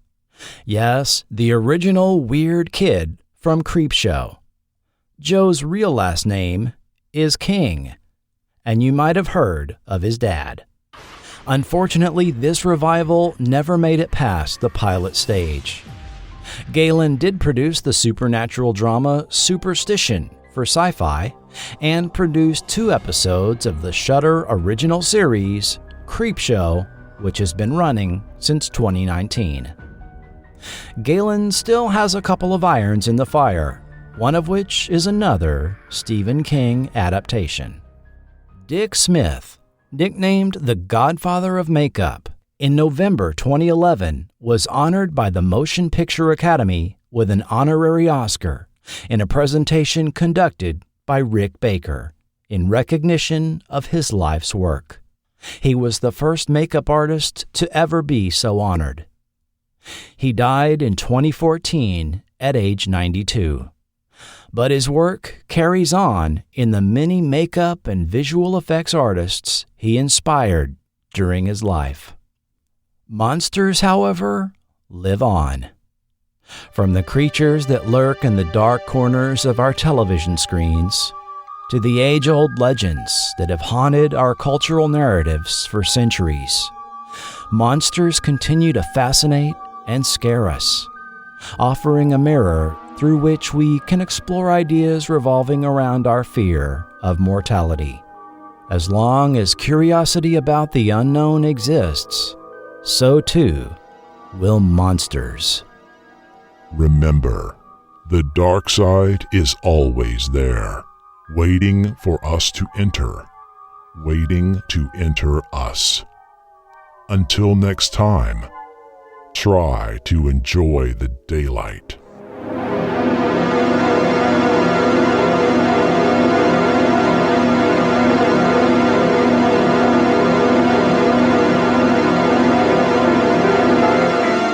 Next time on Forgotten TV. It may have been one of the oddest entries of 1970s live-action Saturday morning TV. For 19 weeks in 1974, third-season Star Trek producer Fred Freiberger and Hanna-Barbera brought a serious attempt at educational TV to ABC, as Burgess Meredith narrated the adventures of a family of primitive man during the Ice Age. They were fighting for survival in the savage, prehistoric world. Join me as we explore Korg, 70,000 BC.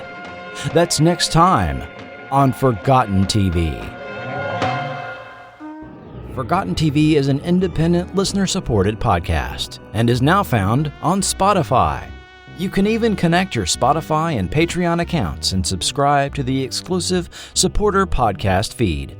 Support the podcast through Patreon or PayPal, and you can become a producer of the show. You could also support the show at no cost by taking a moment to leave a review on Apple Podcasts. There's only been 4 reviews in the last 2.5 years. If you've enjoyed this year's extensive considerations of Grizzly Adams, V, the history of the MPAA ratings, and Saturday morning TV, consider leaving a review. Forgotten TV is executive produced by Will Welton, Doc Pinko, Joshua Driscoll, Ron, Kenny Siegel, and Tony Cook, with producers Julio Capa, K.L. Young, Trevor Pearson, Mark Hadley, and John Melcomb. And of course, thanks to all who support at the $1 and $2 levels. Forgotten TV is not affiliated with or authorized by Laurel Entertainment, Tribune Entertainment, Entertainment One Limited, or any production company or network involved in the making of any TV show or film mentioned in this podcast. Links to Amazon or affiliate, and as an Amazon associate, Forgotten TV earns royalties from qualifying purchases made. All characters and series mentioned are the property of their respective copyright holders, and no infringement is intended. Audio clips included are for the purposes of historical context, review, commentary, and criticism only, and are not intended to infringe. Additional audio used under license by Epidemic Sound. If you need music for your podcast or YouTube channel, check out Epidemic Sound, link in the show notes. This podcast is copyright 2023 Forgotten TV Media.